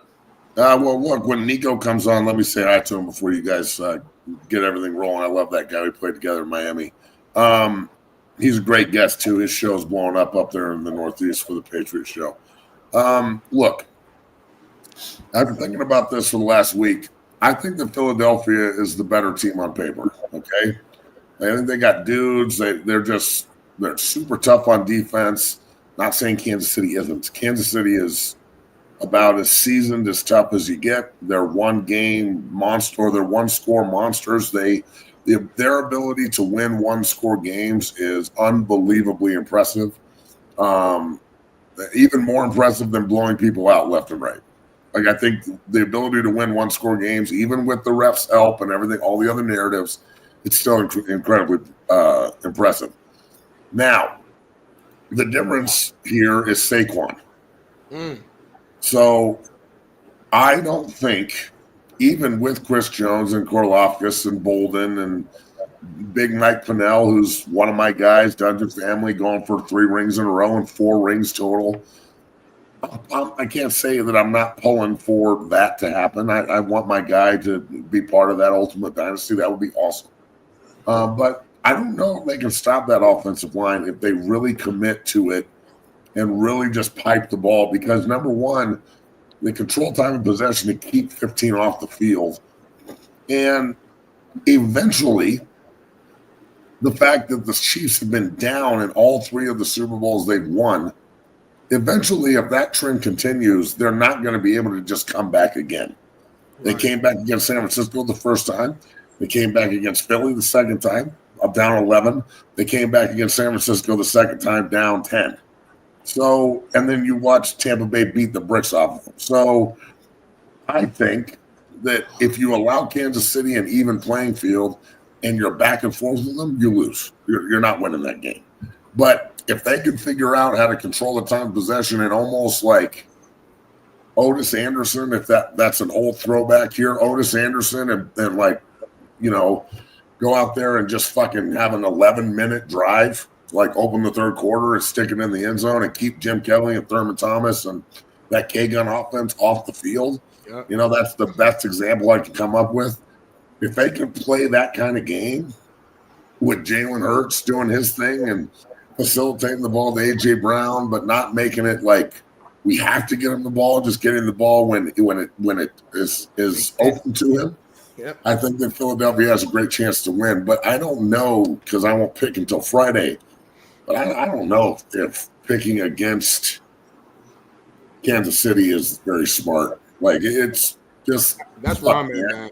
That's I mean, I think Philadelphia has all these things going for them, but then when it comes down to it, and I look at it and I go, I don't know if I can pick against these guys because every time I pick against them, they win. That's literally what you just said. Somebody says can't do it, they do it. So I don't know, bro. This is going to be a tough one. Because I think the Eagles are better than the Chiefs too, everywhere except quarterback. Basically, I think like their O-line. I mean, defense you go, all right, Chiefs defense is really good, but the Eagles defense is really good. So it's kind of like neck and neck. But I mean, overall, I think the Eagles are favored in a lot of areas. And they should win. But to your point, it's like the Chiefs have that it factor. They have that thing that you really can't see on paper, and they find a way to win. I mean, you can look at their playoff run. Even I think against the Bills, I feel like the Bills were leading in multiple categories, but the one that mattered the most, which is the ending score. And but to your point, though, Saquon's going to be a huge factor, as we all know. And it's not like, as great as the Chiefs defense has been, it's not like guys haven't been able to run the ball against them. I mean, when they play against the Texans in the playoffs, Joe Mixon had, I think, 18 carries, 88 yards and a touchdown. And then just last week or 2 weeks ago, whatever, James Cook had like 85 yards and 2 touchdowns. And these are 2 good backs, but they're not Saquon. They're not Saquon. If they can do that, go ahead, man. Go ahead, I'm going to say this. This is the real kicker here is the headsets, bro. Like, let's be real. Yep. I like everything that Sirianni's doing. I like his swag. I like that he's kind of a prick. But again, how do you expect me to pick against Big Red, bro? Like how? Like Andy Reid's the fucking GOAT, dog. Like other than Belichick, he's probably the best coach that's ever coached. You know, you got to obviously throw George Seifert in there and Parcells and some other guys, but he's on the competition, right? So yeah, he's in there. Modern day NFL, like there's nobody that can hold a candle to Andy Reid right now. So let me ask you this: how can I pick against Andy Reid? I don't know if I can. Yeah. Let me ask you this: if I were to tell you that the deciding factor is going to be to break Spagnola's run of stopping running backs under 100 yards. Since 2018, he hasn't allowed a 100-yard rusher. Since 18, Spagnuolo hasn't allowed a 100-yard rusher in the playoffs. Is this going to be the factor? If Saquon goes over 100, the Eagles win. If he stays under, do you think that matters? Or is that just a stat line that the fucking Mina Kimes of the world like to throw out there? Let's see. If he goes for 99 yards and 4 touchdowns, then right, that's my point. You know, like that could fuck up the stat game. But this is the way I look at it. Jalen Hurts played incredibly well in the first time these guys played 2 years ago, right? He played his ass off, and they almost won. And they easily could have, and they were up, and they blew it, okay? And some would say that Mahomes took it, and I would be more. Let me retort. Mahomes took it from them; they didn't blow it. Okay. If you need Jalen Hurts to play that way again, you'll lose again. There you go. So that's my point. Yeah, that's what I was going to ask you. Like, if you do hold he has to go 300 yards passing and all that rushing, and he has to do everything, the Philadelphia's going to lose. But if that's what 100 matters. Exactly. If he can facilitate and be the distributor and hand the ball off to Saquon, and Gainwell can come in there and give him some breaks, and AJ and Smith and Goddard and all these guys can just be open one-on-one, play action, and he can hit those throws. And he goes for 180 yards passing and maybe 80 yards rushing and 2 touchdowns. Yeah. But Saquon has 30 carries, because this is the reason you didn't go after the rushing title and give him 30 carries the last game of the season. Right now. Is because of this. So now it's, even if he never plays, let's say he gets hurt on the last play of the game and never plays in an Eagle jersey again, knock on wood, he should get 40 fucking carries. And like, how many yards can you get in the Super Bowl, Saquon? Like, he's got to be the fucking bell cow here in order for Philadelphia to win. Yeah, I think if Jalen Hurts plays like he did in the last game, like he was solid. It wasn't like special, but it was clean. He made the throws we need to. That 4th and 5 throw to AJ Brown is one that comes to my memory. To your point, Matt, is making the plays when they're there. Making the easy throws, making it like when it's 3rd and medium, gotta have it. Making sure you can throw that dig route. Making sure you make smart decisions and knowing when to run the ball, when to slide. Don't put yourself in harm's way. That last Super Bowl, even though he balled out, remember that one fumble was kind of what, in hindsight, would kind of cost them. So no costly turnovers is one thing we have seen the entirety of the playoffs is the team that has won the turnover battle, 9 times out of 10 has won the game. I think last week, when the Chiefs played the Bills, I think it's the only time in the playoffs, if I'm not mistaken, that a team who didn't win the turnover battle still won the game. Outside of that, if the team that would let turnover win, so I think they got to just play a clean game. O-line has to continue to dominate. Saquon has to continue to be Saquon, and I think the Eagles need to be up by double digits real late, because to your point, Matt, I don't know what it is. If the game is close, Kansas City's winning. Here's what it is. Yeah, I agree. While we wait on Nick, I want to get into this Matt Rule's thing. Considering canceling Nebraska's spring game, let's get into this until Nick gets in here. Let's dive into this take real quick. Apparently, he said that the more televised spring games are, the more dabbling our rosters get by the outside noise from other coaches, which is, to me, it's just absolute insanity for me that this is the common practice now, this tampering that we see in shake lines, Matt. You and I discussed a few years ago, like after the game, coaches will go and shake kids' hands and say, hey, man, why don't you come on be a fucking duck? Why don't you come be a fucking Crimson Tide? Like, to me, it's shady practice for a professional coach to do that to another guy that you may end up getting a job from, Smitty. He may have to hire your motherfucking ass, or you may call him for a fucking reference for a job. This is a small, small world that this football thing is. It's very, very small world in small circles.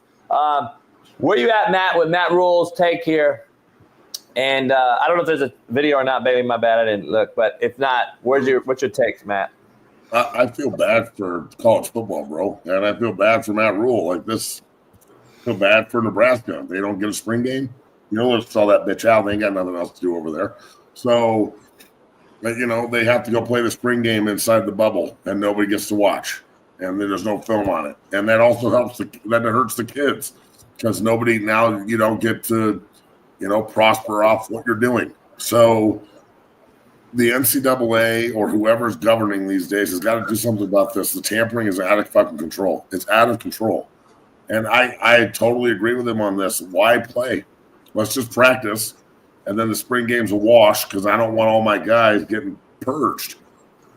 And that doesn't help the kids either, because now they can't leverage opportunities against Nebraska now to get paid more money. So, this is a really bad look. The tampering, let me tell you right now, as a guy who does this for a living, okay, and the last month and a half every single morning there's coaches in and we're having meetings and recruiting, and half of the meeting is about guys that are in college that I don't even represent anymore. Would he consider leaving here? Would he consider leaving there? Like the outstanding safety, Shaun Depot from Boise State that played his ass off this year, was a great player. He's going to be a high pick in the draft. Went to Eagle Crest, is a guy in my program forever. Before the season this year, I don't know how many people asked me, you think Shea would leave Boise State to come play for a bigger school? And he was like, absolutely, I'm not leaving. I'm not fucking leaving, because he's a loyal dude. But a lot of other guys would jump at that. So I don't have a problem with people exploiting the rules if there are none. So there's no rules against this. So I guess I don't have a problem with it. But this is going to be the downfall of college football, even more than the transfer portal and anything else. The tampering shit is crazy to me. You can't do this to a coach. You can't tamper with someone else's staff, can you? I don't think so. No, you can't do that. Isn't there like a window where you can hire coaches, or can you just call a coach in the middle of the season and be like, I want you to come coach for me? Let me ask you this. If I told you my mind speaking outside the box and thinking on how I know Matt for a long time, I know how he kind of thinks on certain things. I want to know what you think, if I'm crazy or not when I say this. I don't think he's playing. I don't think he's playing because of other factors more than what he's saying. And this is what I mean. I think he's saying, this ain't my team any fucking way. My team, our spring ball games don't mean shit anymore because I got a whole new roster in the summer anyway. So why am I wasting practicing? Am I just practicing to coaches? Like, I've had those teams where I had to say, all right, fuck, this ain't our team anyway. I'm going to really focus on coaching my coaches this offseason over the players. I'm just going to instill my discipline. I'm going to instill my culture. I'm going to do the things that we do as a program, but overall, this ain't the O-line. This ain't the QB. This ain't the fucking DBs. So I'm wondering if that's another reason why, because these cats are getting burnt the fuck out when they're losing guys anyway in the first portal opening in the summer or the second or third or whatever the fuck number one it is. And then I got to deal with a whole new thing. And then my high school kids now who've committed to me still may not show up because now they'll enter the portal, which we've already. Didn't Matt Rule, isn't he, not to cut you off, JB, I'm just asking a question. Didn't Matt Rule like keep a lot of his players though? Like, isn't he known for the guy who's kind of been the first time around he did. The second time around he had a mass exodus. Got you. Copy that. That's a good point. It's like key players. Like I don't know if Matt's like, you know what, man, I'm tired of dealing with this mass exodus, as Matt said, and I just rather coach coaches, and I'd rather do things to finite detail this program over starting all over again in fall. When do I get another spring ball? I guess, Matt, to your point. Like, Matt, you're around Colorado. You see how the program works. You see how all these other programs are. It's kind of traditional. We do winter conditioning from January to fucking March. We start spring ball. During the winter conditioning, our coordinators are installing our offense and our defense and our special teams. So when spring ball hits, we do a pre-spring, install it, and then spring ball, we get 15 practices. And at the JUCO level, I got 20, but we get 15, and here we go. Do I want to waste 15 practices on kids that I may not have or may have, and it's a gamble on risking all that time? I don't know. I would just make it all of my high school guys. I would make it so mandatory for everybody to early enroll and just turn it into fucking high school developmental camp so they're ready to play, because you're going to need them. You're going to need, I know that there's this narrative out there where high school kids aren't getting recruited as much. Well, the third or fourth tier kid may not be getting recruited as much, but the elite guy's still getting recruited, and he's getting recruited harder because now they can offer money. So if you mandate everybody early enrolls, then maybe spring ball turns into developing the really young guys on your team and giving the older guys a break. I don't know. I don't think that's a good idea either. I think that spring is a real opportunity to go hone your skills. So, hey, Matt, let's not to interrupt you, Matt. Yeah, not to interrupt you, Matt. I'm going to let you say hi real quick. We got a special guest, Purdue legend, two-time Super Bowl champion, 11-year NFL veteran, Honor to have him on the show. Our main man, Rob Nikovich. Nick, joining in. Nick, what up, brother? How you doing? What's going on? What up, what up? You know, just getting a little lift in, trying to make sure I don't look like a melted candle. You know how that goes. Nico, you son of a bitch. How you doing? Oh, I'm doing great. Doing good. Hey, Just Matt wanted to see you. He hasn't seen you since you guys were Dolphins together, so he had to say hi. Yeah, What's hey, up, dog? we go way back. 07. That's a long time ago. Oh yeah, dog. Hey, well, you enjoy the show today with these two ugly fucks, and I'll be reaching out soon. Yeah, please do that. We get to talk about all the soft ass football players these days. Oh my God, it's terrible. No doubt. All right, Matt, thanks. I'll talk to you. Better, Nick. All right, then, Matt. Nice to Hey, meet Nick, you, Rob. Nice to meet you, my guy. We're good. That's Big Smitty, Nick. Appreciate you jumping on. Man, we got to ask you right out the gate, man. We're going to talk about the soft shit here in a second. I love that. I love your takes on social media. Your overall thoughts right out the gate on Braves getting the job there at your former stomping grounds where you won 2 titles under a legend in Bill Belichick. Where you at with Vrabel taking that job? Well, I think he was the best option for the organization. Look, they're trying to get back to their old winning ways. They're trying to get back to winning the Super Bowls. I think it was probably not probably. It was 100% not a fair shake for Mayo. Mayo's a good teammate of mine. I don't think he had the fair opportunity to be a coach there. So I think that the judgment on him isn't accurate as far as what he was able to do in 1 year. He was there 11 months. They didn't spend any money in free agency.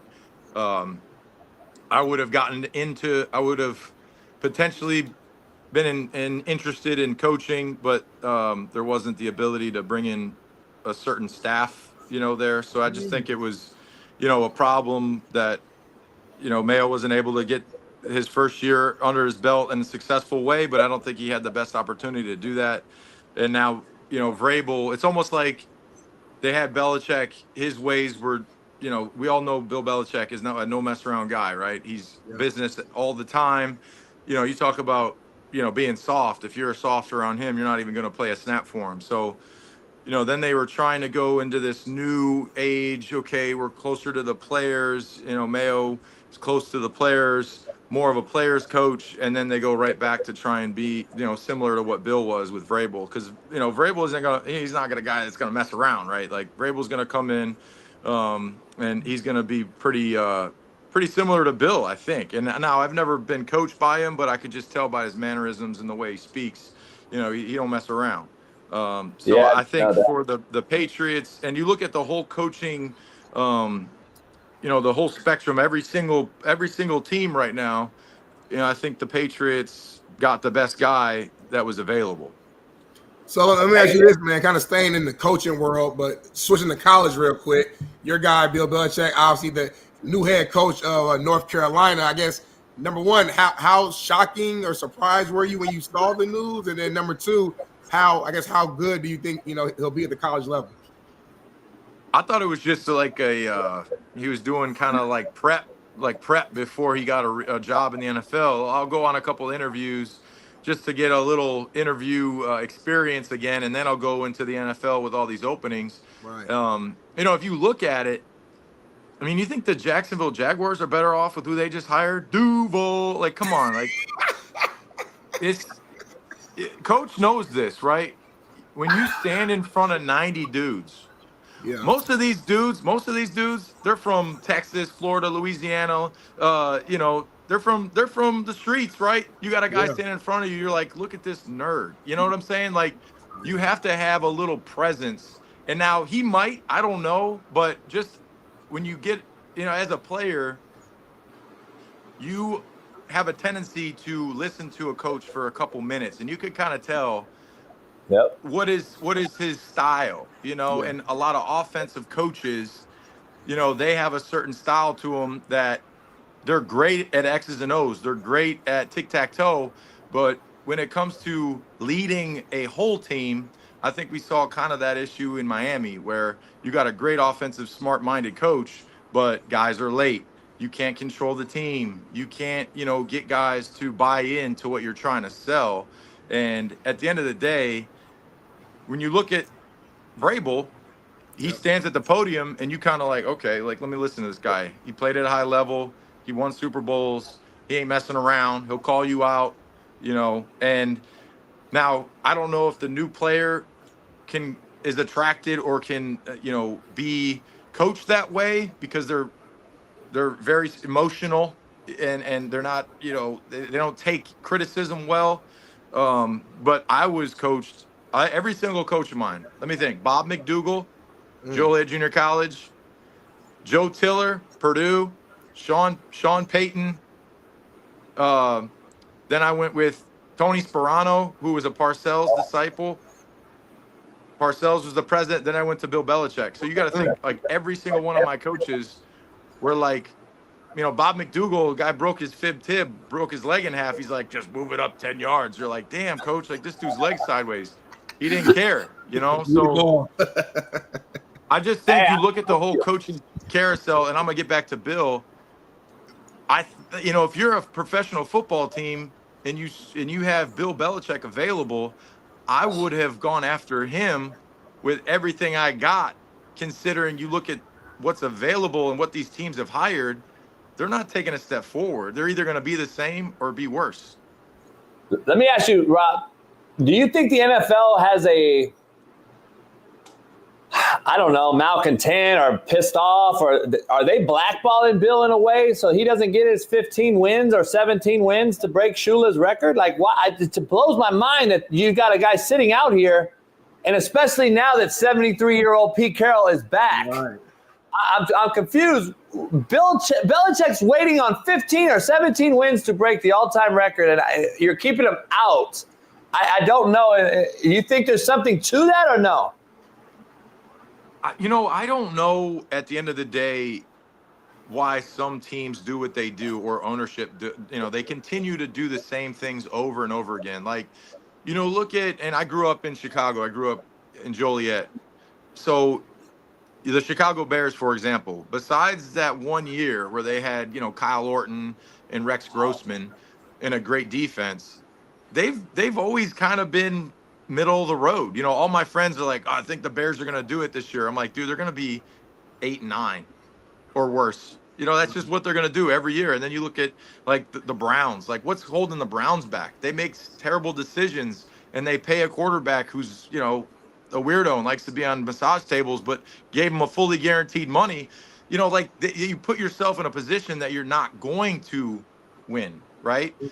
So if you are an owner and you're like, okay, we're not doing the right things here, we don't have the right leadership, and you don't look at Bill Belichick, I think that you don't have your mind on the right philosophies to win. Most coaches or most owners, like, they're always going to make money with this league sharing and TV rights and all this stuff.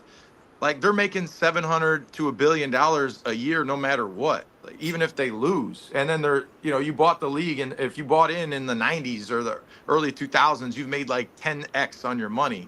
So, I think there's a reason why certain organizations are always kind of in the hunt, because they're run well and they got the right coaches in place, and you get the right players that buy into the coaching, similar to what Kansas City's been able to do, right? Like, they're very similar to the Patriots. They had a great quarterback, they had great coaching, and they had great buy-in by the players, which they have the belief that it's not just you that's doing everything. It's a collection of the guys that are doing the right things, in the right moments, and then that's when you always seem to win. It's like when the Patriots are winning, like, damn, how come the Patriots pull out these games when they should lose? It's like, because guess what?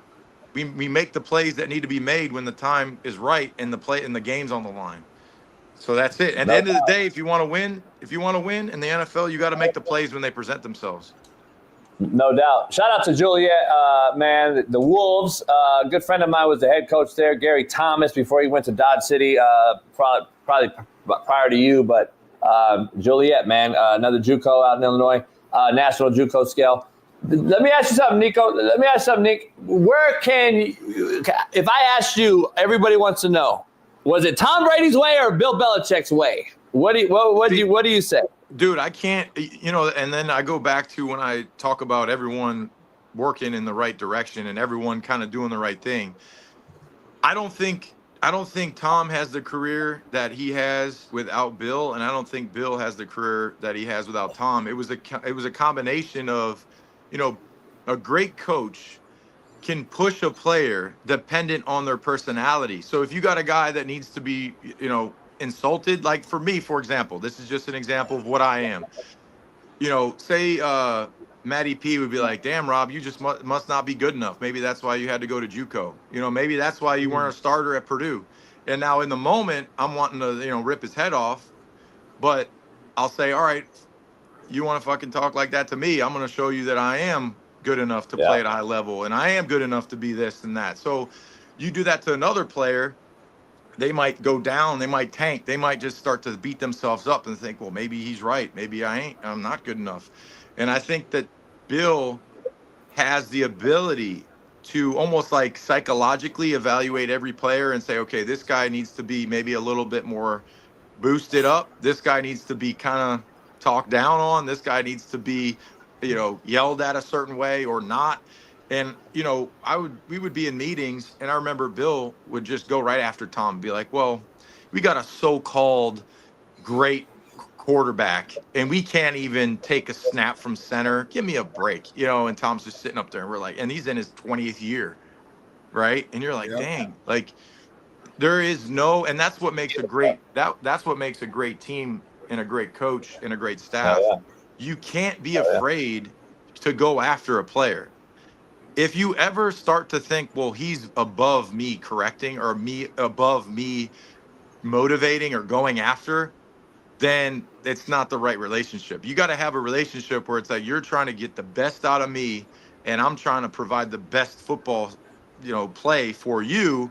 And then there's that, it's like mutual respect to where, you could get pissed off and you could say like, here, you think you can do it better? And then you get in that pissed off like mindset, but then you go out there and you perform. Yeah. Before Smitty dives in, Smitty, I just had to piggyback off that right there. Like, isn't that the new nature of the beast now? Like, isn't there, like, to me, this generation lacks hierarchy. They have no clue for it. That's why you see the crime in the society. You see fucking, we don't discipline you if you do steal. And all the shit's changed. I think it all goes into hierarchy. You have to have some semblance of hierarchy regardless of what your salary is. Belichick didn't make as much as fucking Tom Brady, but guess what? He didn't care. You're a player, I'm coach. That's just the pecking order. There's owner, there's CEO, there's GM, there's coach, there's player. Now the player thinks they're fucking equals, and we have a problem. We have a bad league. Like, not a bad league, but it's like, to me, the product is not what it was when you played. So this is what I was trying to say. I think when Stephen A. was talking about Mahomes and three-peating and all that stuff, the league has regressed when it comes to technique, like an offensive lineman set and their use of hands. And, dude, back in the day when I got drafted, I was going against like men. I'm talking John Stinchcomb, dude was like 34 years old, like 2 steps. And he was taught to punch your face off. Like, I'm going to punch you through your face. And if you're in the way of my hands, you're going to get knocked out. Right. And they used to put casts on their wrists. And now these offensive linemen, they're just like grabbing and they're not punching through people. They're doing the underhook stuff or they're trying to grab your belly. So the league has softened to where I think the statistics are easier to attain because you have all these rules. 10 years ago, dude, when I got in the league, if you threw a slant route across the middle, like we were taught to take your head off. Like we were taught to make you go to sleep. That's not the mentality anymore. So now you throw it across the middle with no regard for getting your player hurt. Right. I mean, and it's a fucking QB at the same time. That's and the quarterback, you could drop weight. We used to say make sure we drop weight on them. Like when you get there, make sure they feel you, right? So when you would take them, you would scoop them up and try to put make sure, yes, you're trying to crunch the rib cage. Yeah. My mentality wasn't I'm trying to break his ribs, but I'm just like, dude, I want to make sure by the end of this game he's not throwing hurt a little bit. It's football. Yes. Like Smitty's from Naptown. He played at Ball State, but he played D tackle, so he was and he's young. He's younger than us, but he played with that. I'm 31, so I'm still kind of in the mix, but I get it. I think now, and then another issue that we're coming across. And you talk about the hierarchy. when I came in and got drafted in 2006, if you were a first round pick, it didn't matter. When you walked into the building, you knew I got to pay my dues. So what does that mean? I'm gonna have to go. I'm gonna have to go hit a 4-man wedge. Like when I was a rookie, we were playing the Dallas Cowboys in the preseason, and my rookie year, our training camp was in Jackson, Mississippi, at Millsaps College on turf. Ooh. Yes, because that was right after Katrina. They didn't have a facility. They had the FEMA was in the facility, and the Superdome wasn't ready to go yet. Yep. So we were in Millsaps College. We reported in Jackson, Mississippi. It was about 115 with no breeze. It was just stagnant air. So we're playing the Dallas Cowboys, and they would at that time put 4 of the biggest backup linemen together, link arms, and run a track.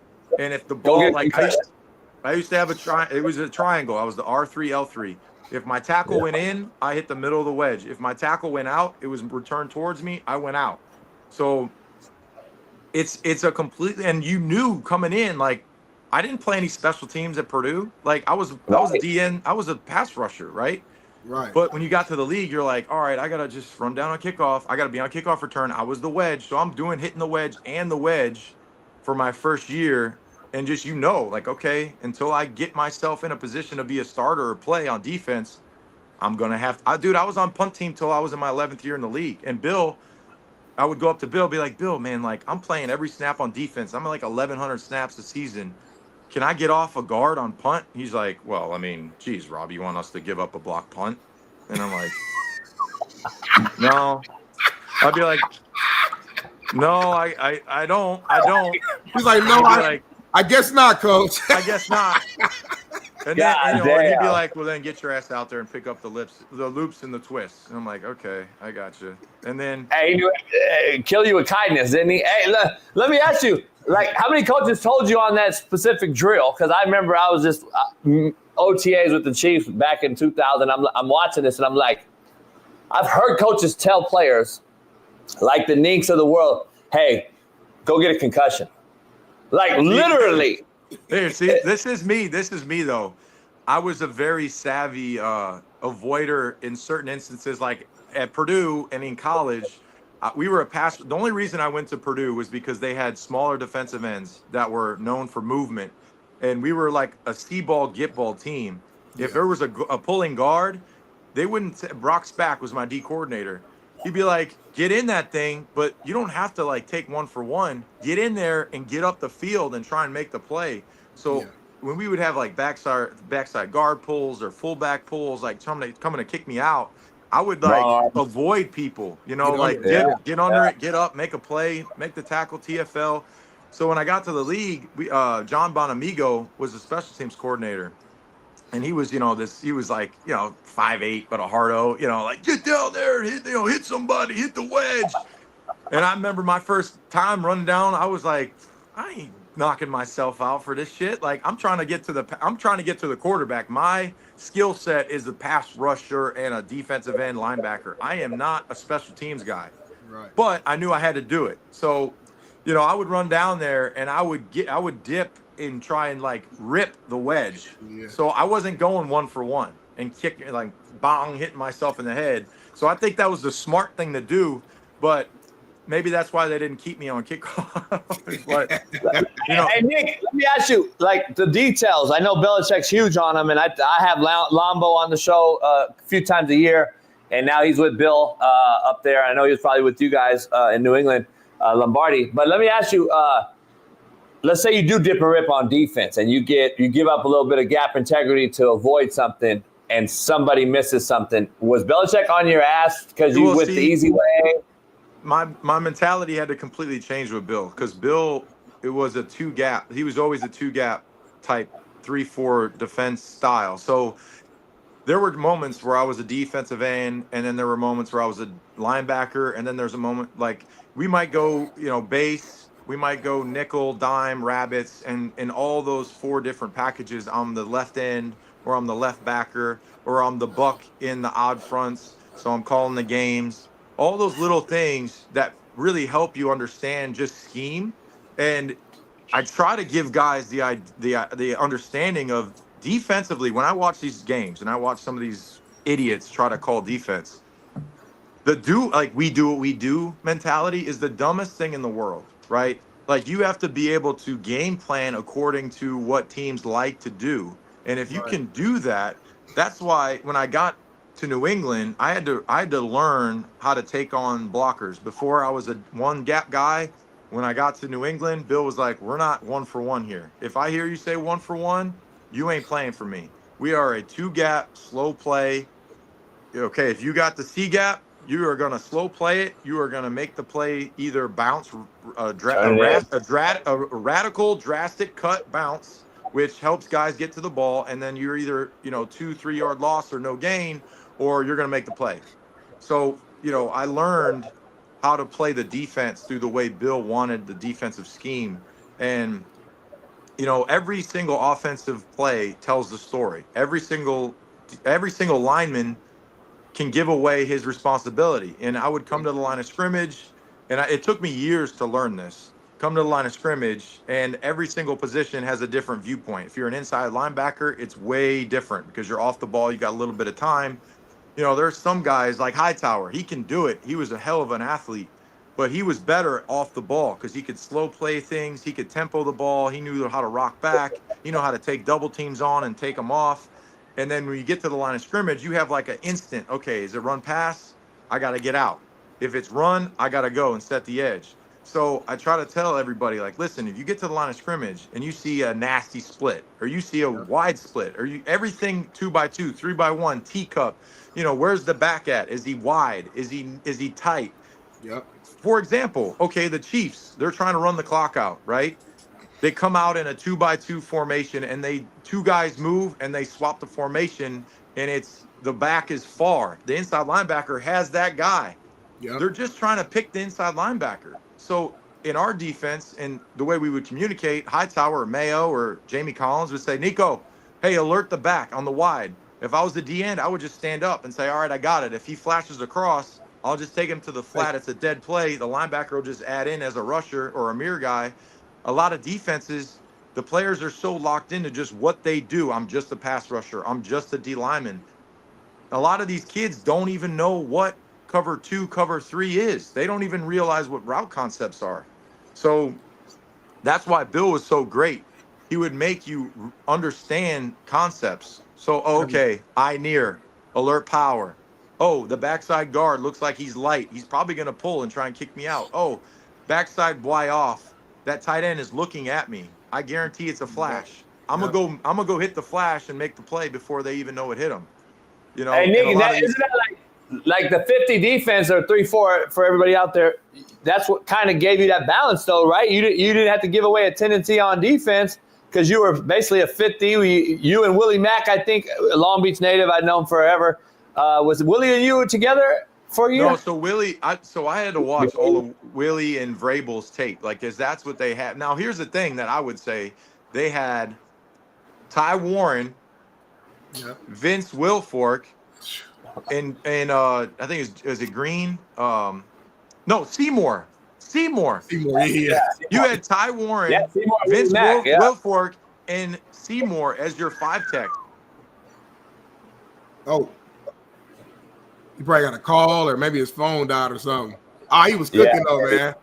He was cooking. Yeah, and look, Willie McGinnis 6'5", 265, 270 at the time. He had Seymour 6'5", 285. Wilfork at 330. 40 with feet. Yeah, you had a lot of shit to deal with, and you were a 50 front, basically, meaning a nose, 2 5s, and 2 walk-up backers. And Nink played both of those, and Belichick was basically dictating to the offense. Go ahead. I don't care if people don't understand what he was talking about. I don't care if you're fucking a 3 technique. I don't have to dictate my back to the 3 technique side. You know what I'm saying? I don't have to. All right, Smitty, the back's away, Smitty.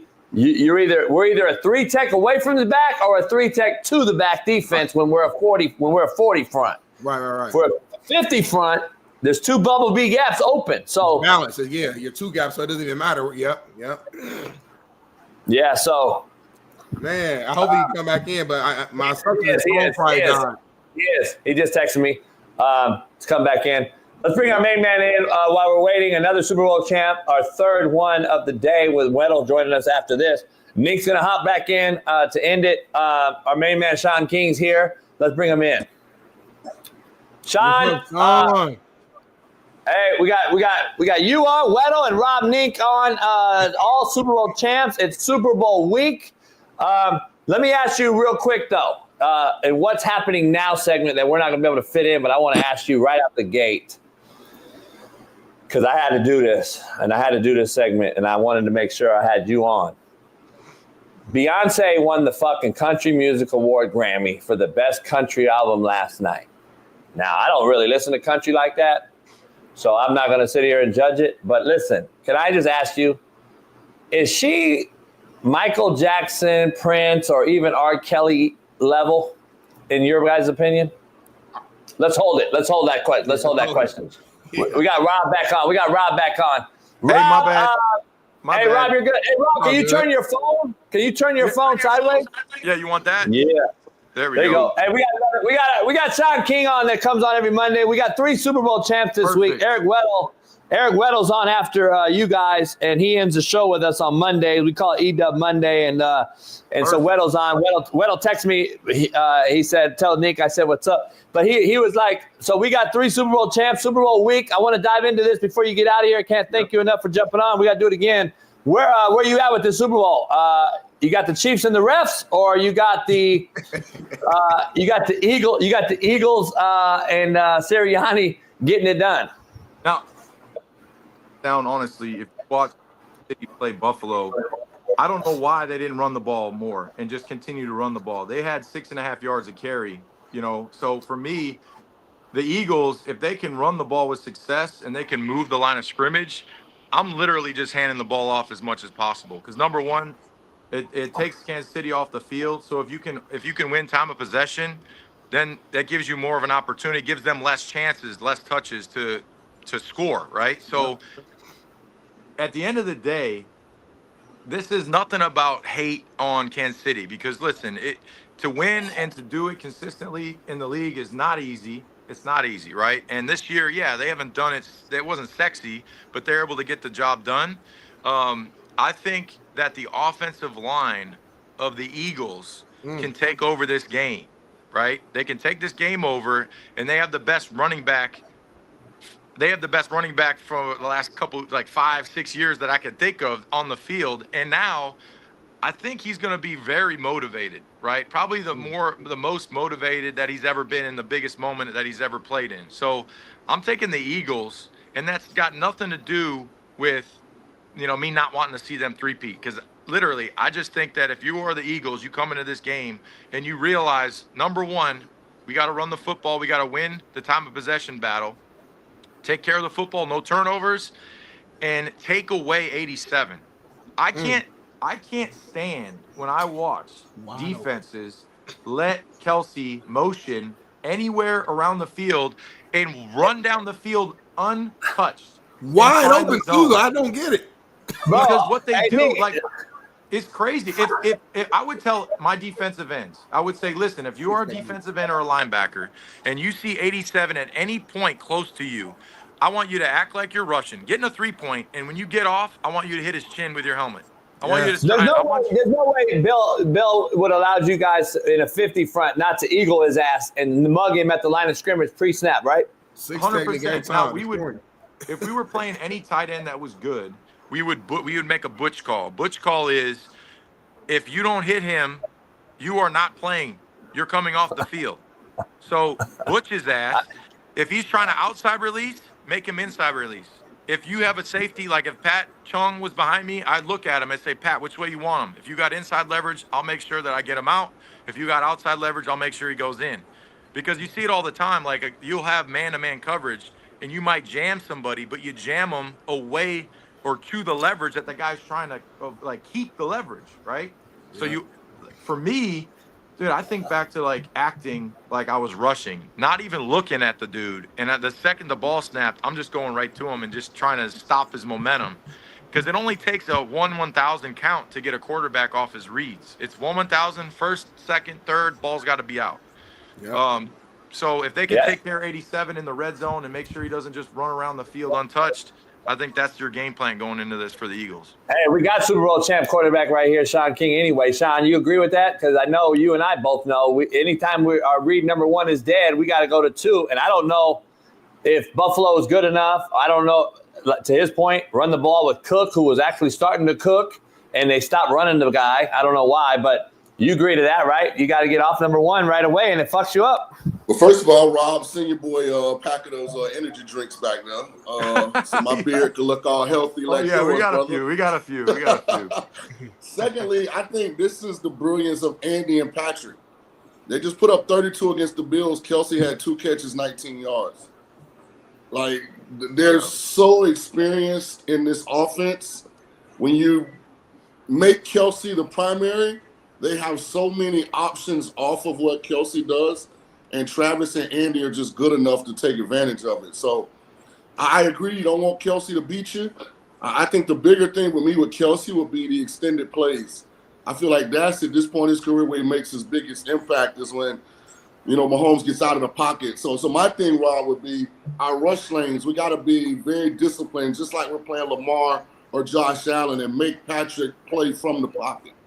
Yeah, crush rush. We used to call that a crush rush. If we were playing like Cam, I got a highlight reel of Cam making me look like an idiot. But guess what? Every time you would make me look stupid, I said, how many other guys you have missed too? I ain't the only one that missed. But when you play Patrick Mahomes, I think the one thing as a defensive line, I was watching when you watch Buffalo, right? The worst place to be is behind the quarterback. That's the worst place to be because, number one, it opens up more vision down the field.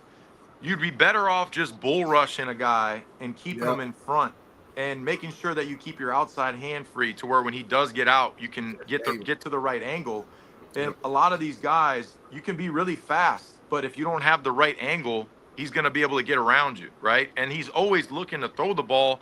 And number one, don't jump. I try to tell that to all my guys in high school. I'm trying to coach these kids. I said, bro, when they pump fake you, you are at the mercy of God when you are in the air. You have no control over your body. You're losing leverage on the ball, and it's the worst thing you can do. So if you are a DN and your ass gets pump faked and you jump and you lose the edge, don't come and tell me, I can't believe, how did I lose it? I'm going to say, you know why you lost it. You jumped. Just put that outside hand up, match and mirror, and keep running. Keep your feet moving. Keep running.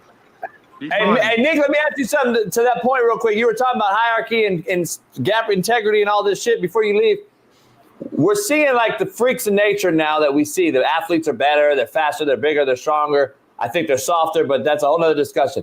Like the Myles Garretts of the world, who's dominant on D-line, has been pass rushing extraordinaire for the last few years. And then you got a guy like, TJ Watt. TJ Watt, but then you got our main man in Dallas, who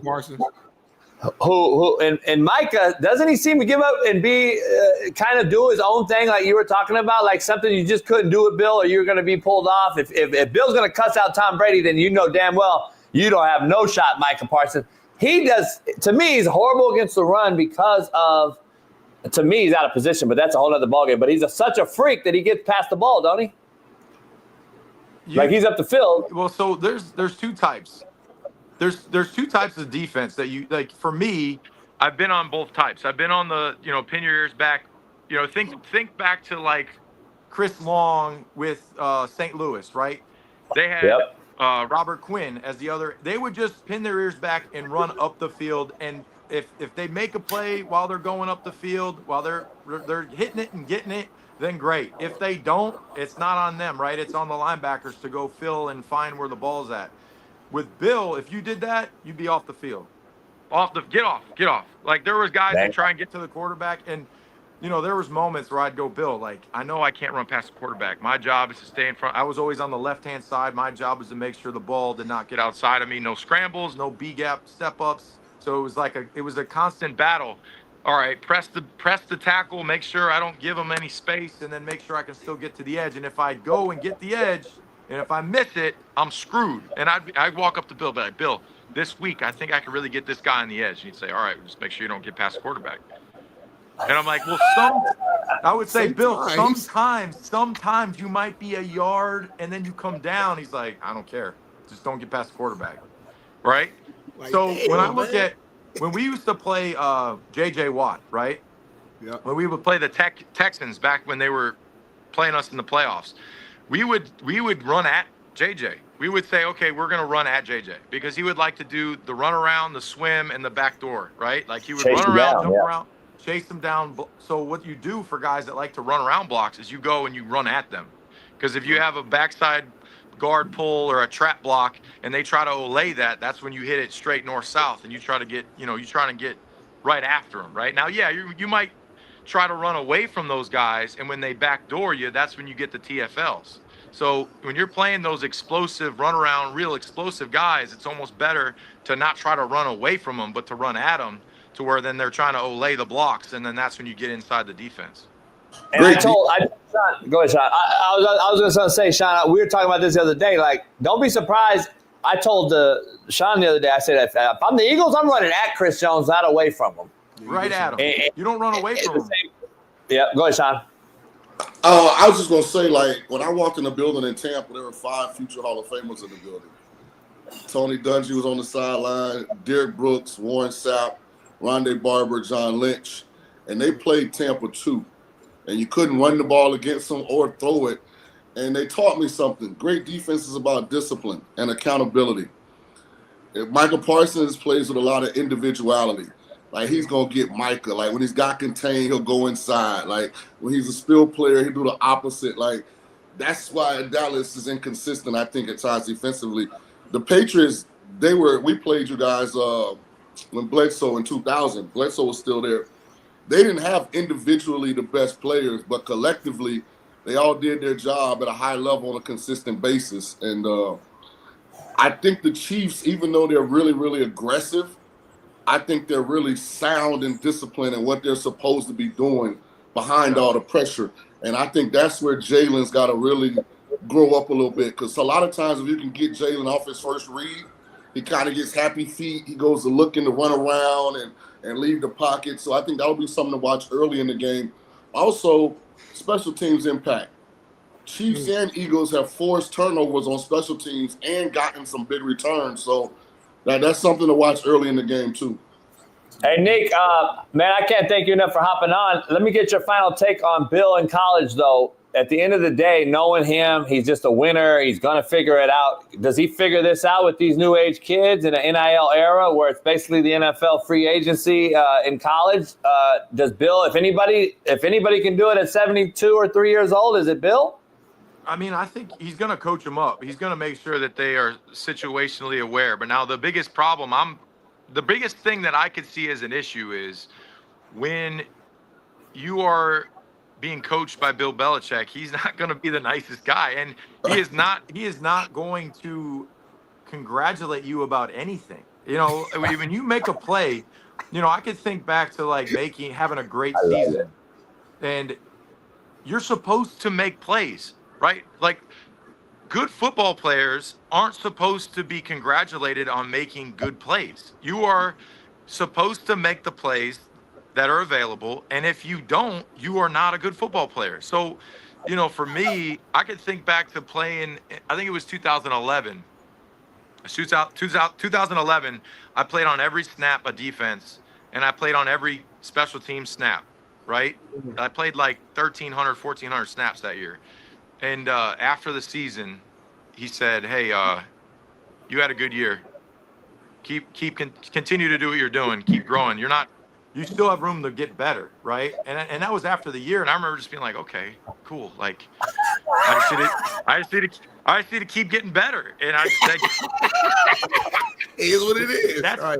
And this is one thing that is interesting about Bill. And I always talk about the paper plate analogy. You ever hear this paper plate analogy? You go to like a picnic, right? And you go and you get one of them shitty thin plates, them paper plates. And you try to put like 2 pieces of chicken, you get some potato salad, and you put the green beans on there, and that shit starts falling apart, right? You can't hold the plate. Some players are like that, right? You got some players that can handle 1 scoop of potato, and that's it, right? They can only do one thing. I They like can't that. do other things, right? So you give them a little bit. You give them a little play. You give them 15 snaps. You see how it goes. Okay. Then you add a little bit more. And then if you got a guy that has like that thick ass, the expensive paper plates, they only give you 15 of them, but they have the dividers and they got all, you could put a semi truck on that plate and they're fine. It's like a football player. Some guys can only handle 20 snaps. Other guys can handle 120 snaps, right? And it's how do you process? How do you move on to the next play? How do you understand the defense or the offense and everything? And that's kind of how Bill works. He'll have a player, he'll give him a little bit. If he fails at it, he knows, okay, maybe this isn't the right guy for this team. If he succeeds at it, he'll give him a little bit more. There are plenty of special teams guys that can't play defense. Like they play special teams and then they get on defense, and that's really too much for them, right? And Shaun was shaking his head, Nick, and he was shaking his head because, like, to your point, is he going to do that and lose all these kids in the portal now in this era? Shaun, go ahead, Shaun. I know you. Hey, Rob, the only thing Bill got going for him is the ACC is pretty average as a football conference.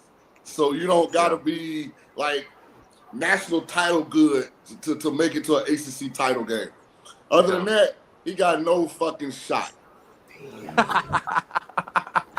When Lombardi started coming in Bill's office talking about the right tackle don't miss 3 classes and he's ineligible and they meet with the study hall department and they talk about the star running back in there slapping girls on the butt and got his pants hanging off him. Bill in for a rude awakening. Here's my question to you guys. You would know this more than me because I don't keep up with any of college stuff. When I was at Purdue, you would have a certain amount of guys fail out, right? Yeah. They just wouldn't go to class or they just screwed up and they would have to go to JUCO or go to a smaller school and they're trying to work. With the new NIL and all this money, do they kick out somebody that they're giving multi-million-dollars to? Or have you heard about anyone making $500 grand? Shaun was coaching in college recently at South Florida, so he can maybe answer that. Well, I was post NIL, but it's hard for a kid to flunk out now. I mean, he's basically got to take it for twosome. I mean, it's because there's so many programs and ways to keep him eligible. Now, he might not be getting closer to graduating, but at these state schools, I mean, we got a lot of programs now where we can get Buddy, back eligible. So here's my biggest problem. This is my final 2 cents before I go away. No, I want somebody wants to come in and say hi, and I gotta have 3 Super Bowl champs on one show. So let's go. Our main man, the beard himself, Nick E-Dub, Eric Weddle joins us real quick. He wants to come in. What's up? E-Dub? What's up? What up, Nick? How are you? Out in California. We're Eric, what up, bro? Where you at? You somewhere nice and warm? Come on, you look nice. San Diego, about to be 75 today. Beautiful day. That's what you get in San Diego. Dude, I'm jealous. It's like 24 degrees here in New England. Oh gosh, get out of there! Get out! Hey Nick, what were you about to say? If you remember, I fucking cut you off. You were saying. So I'm about to say, like, if I'm trying to build a team and I'm in the pros, right? I don't want a dude that's been to 4 schools in 5 years. Like, exactly. I don't want a kid that's trying to look for the available starting spot and I don't have to fight through being a backup and I've been in 5 schools in 4 years. Like, hell no. Like, I think that we're just creating a problem with these kids, and after they're done, we're gonna have more. We talk about like mental health and all this stuff. Dude, there's like 17,000 Division I seniors.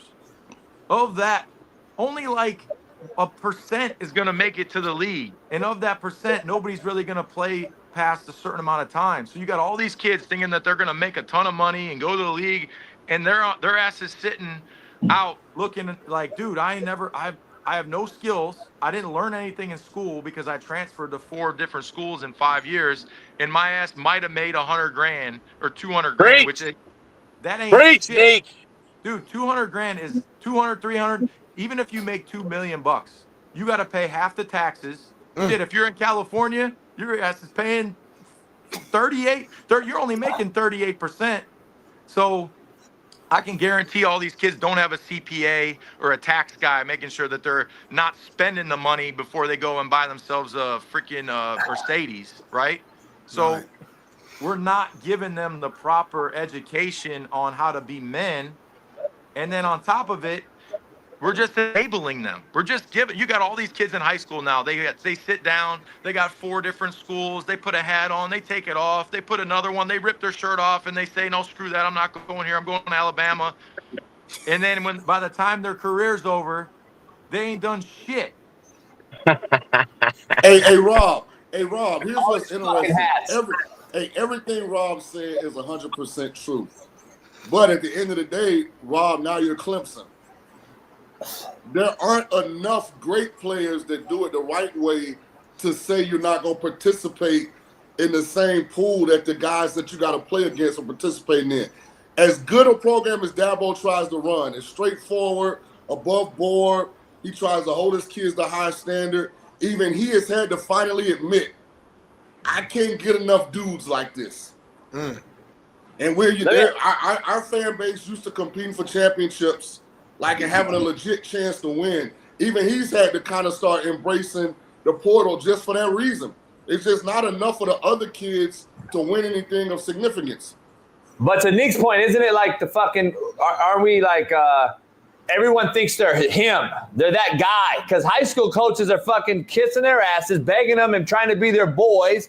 Except if you're a Weddle who's coaching now and got his own kid and been able to no. This is how we're going to do it. You don't have too many Weddles coaching high school no more. You got a bunch of fanboys who are scared to lose their kid to another school. And now college is doing it at an all-time high. And now you got the NFL guys, under contract guys demanding trades. Myles Garrett entered the portal today. He demanded a trade today. So, like, I'm just saying that's what the point of enabling is. So, Can you blame Myles? I'm not gonna let you sit back. Yeah, and we gonna back to that, Shaun, because like that's Myles, come on, man. This is a different situation. Don't compare Myles to the transfer portal. He's been for 8 years. Myles was in Cleveland when they drafted Baker. Myles been a good soldier for the Browns. Yeah, E-Dub. Where you at with that? Nick, man, listen, I don't want to hold you. I know you got a lot going on. You got a show going on in the Northeast right now, Patriots show, right? We put the link out there. Where are you at? When is your show every day? Yeah, we just. Oh, you cut out. You cut out, Nick. I think your hand might be covering the speaker maybe when you're holding your phone. Oh, we got it. Can you hear me? Yeah, we got you. Yeah, we got you. All right. Go ahead. We love cars. We talk about cars. We talk about, craft beer. We talk about the Patriots. It hasn't been great to talk about the last few years because they haven't done shit. But it's the Dan and Inco show. Dan and Inco show. We just talk about everything, everyday life. I talk about, being married, all the shit we all deal with as men, Love it. Hey, Rod, the black community looking at y'all sideways for firing D'Amico after year 1. So this Vrabel shit better work. I know, right? Hey, that's my boy, too. That's my boy. Mayo's my man. Hey, and I would say this about Mayo. I've said this to anyone I've talked to. Mayo, the player, was the smartest, quickest dude on the field I've ever played with. Like, bang, bang, bang. Like, recognizing formations, getting the plays out, getting the front lined up, getting everybody. Like, I made a lot of plays because Mayo put me in the right spot. So I give him a lot of credit for some of my success. Nah, no doubt. Hopefully he gets another shot somewhere.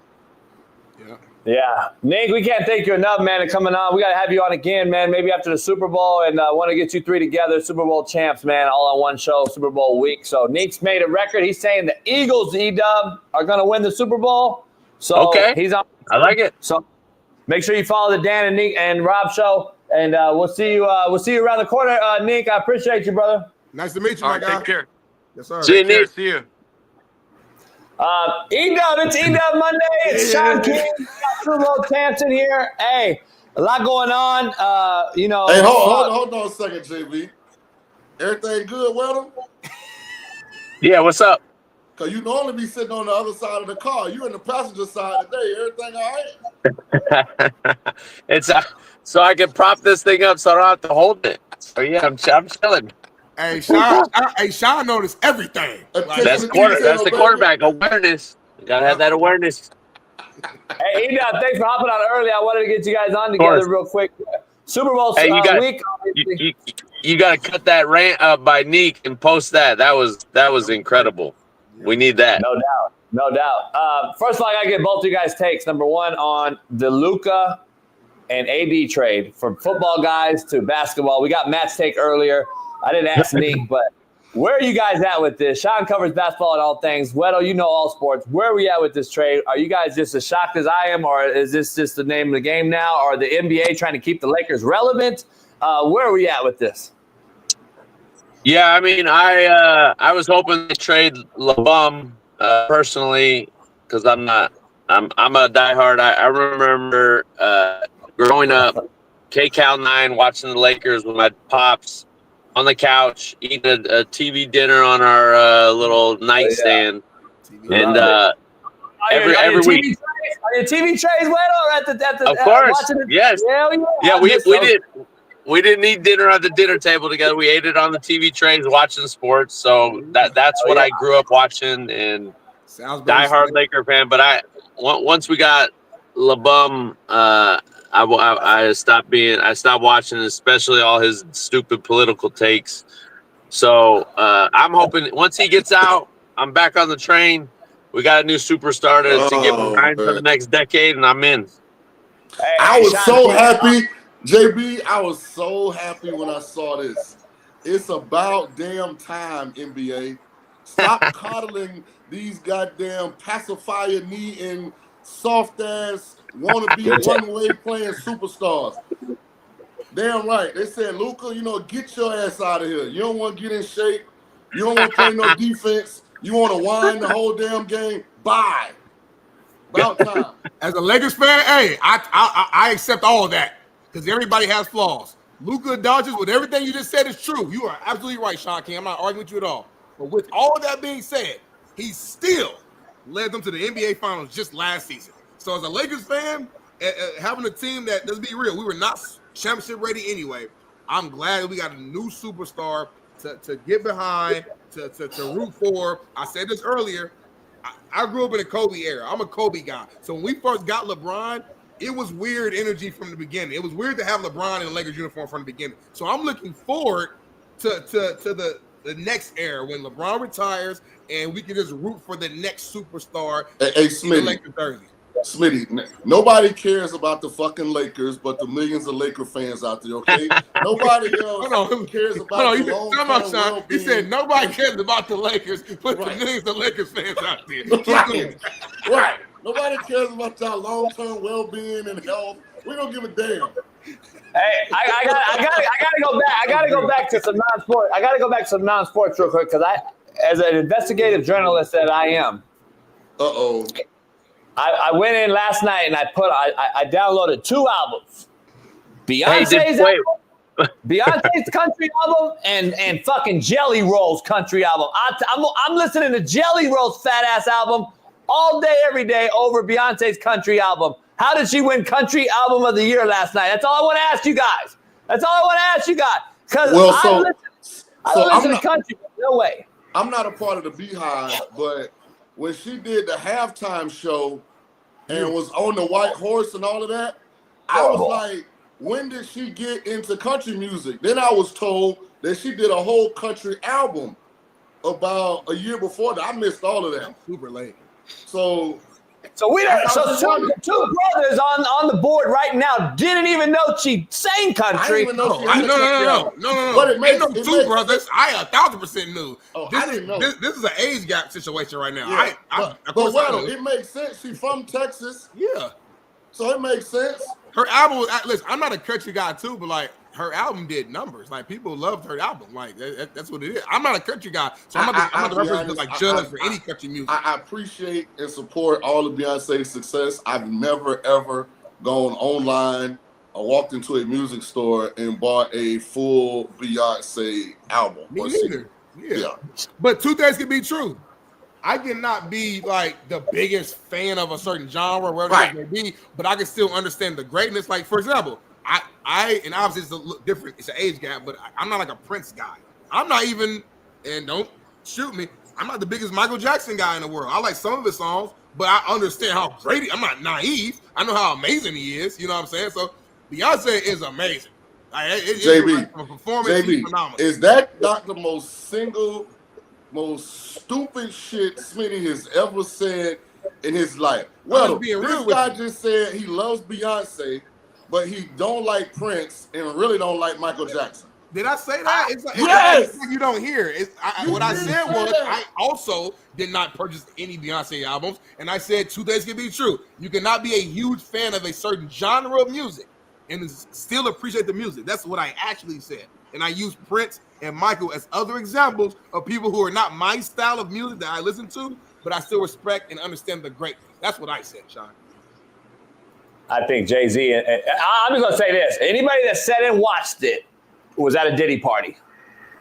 Yeah. If you watch, I said the same thing. All those weirdo elite celebs, I don't mess with them. The Grammys, y'all talking about? What's up with Will Smith's son, homie, with the fucking house hat? What are we doing? The old girl came out butt naked. I can't show it. I can't show it today on YouTube, or I'll get banned if I show her. But you showed it live on TV in front of all my kids. It's okay. Yeah. I didn't know the Grammys was on last night. Two, I didn't watch any of it. But I am in a group chat. Shout out to my hometown girl Doechii, I think is how you say her name. She's one like best rap song. She's from Tampa, St. Pete. Shout out to her. I never heard the song. She's very creative. She's very creative. Yeah, that's what I heard. I got all the background last night, but I didn't know the Grammys was on yesterday. I'm not a Kanye guy, but I don't know nothing about his politics. I don't know anything, but I know this as a man, though. I'm speaking as a man. Any man that just step out the way and let your girl strip down naked in front of everyone in the world got problems, homie. I don't give a fuck what you want to say. You let your girl just get butt naked out there and it's okay, then there's a whole different, that's a whole nother conversation to be had, homie. You know, for everybody in the chat, you know what I was doing last night? I was breaking down Senior Bowl tape. Oh, there you go, Shaun. That's being productive. That's being productive. So when I get on these platforms and start doing all my draft eval stuff, I actually know what the hell I'm talking about. I love it. Hey, let's get into that. I want to get both of your takes on this real quick. Our man in Nebraska, Matt Rule, came out and said, and I'm curious on E-Dub and Shaun's take. He said, I ain't gonna have a spring game because of all the tampering. And E-Dub's now got a son getting recruited by everybody in the country, and now he's going through this process as a father of a guy that went through the same thing. Both of you guys went through getting recruited heavily in high school. I want to know, do you believe in this not playing, and do you believe in my take? I told Matt, I said, I think it's deeper than this. I think he's like, I ain't going to have this team anyway in the summer, so I'm tired of coaching coaches, and I'm not going to have this same team anyway. And this is kind of his way out of not having to coach guys that won't even be there. Do you think two things that can be true in that regard, or do you think the tampering is number one here? Go ahead, Shaun. Spring football games aren't the same anyway. Nobody plays a real game. It's just all bullshit now. They go out there and do some skills and some 707, and then they so afraid for everybody to get hurt. I mean, it ain't like back when we grew up. Like spring game is like bragging rights going into the summer. You know what I mean? Yeah. Like now, think about Colorado and all those schools and what their spring games ended up being. So I just think this is Matt Rule having an opportunity to voice his displeasure about tampering, and he used the spring game as the springboard to make his opinion, his big picture opinion felt. I don't think it's really about the spring game because nobody plays a real spring game anyway. Yeah, I think for like coaches that are coaches, right?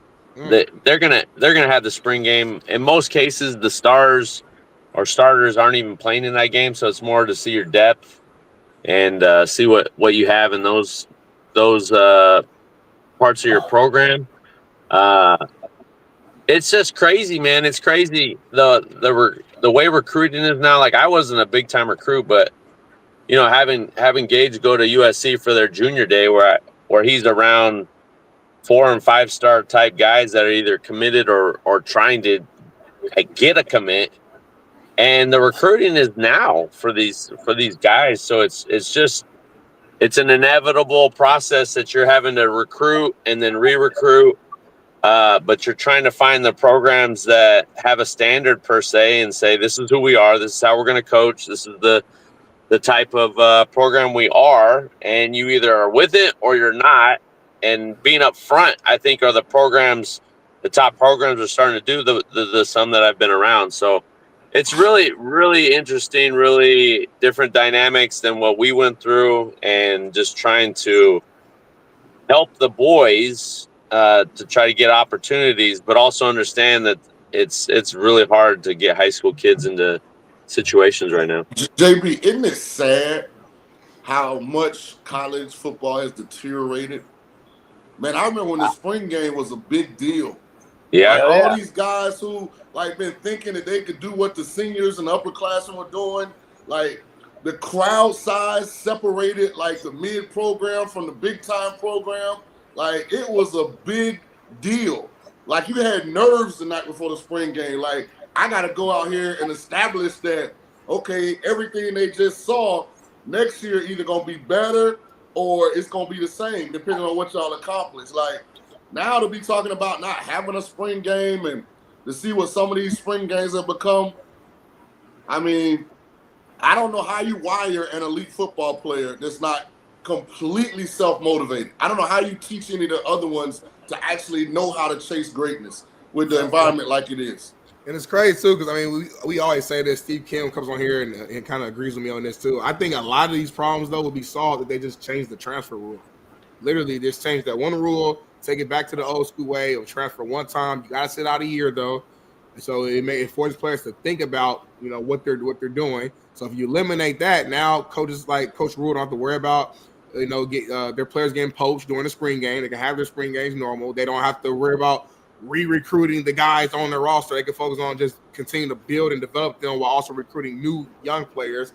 The portal will be non-existent, so now they got to go back to recruiting high school. Like literally, just one rule will just solve everything. The NIL can stay, still make your money, do all that. Maybe change it to like how Steve Kim said it, where it's like an actual like contract where you have to do X, Y, and Z for X amount of year or years, to where everyone's liable for what they agreed upon, and keep it rolling. But if you just change the transfer rule, I think we're almost back to normal, in my opinion. But maybe we'll see.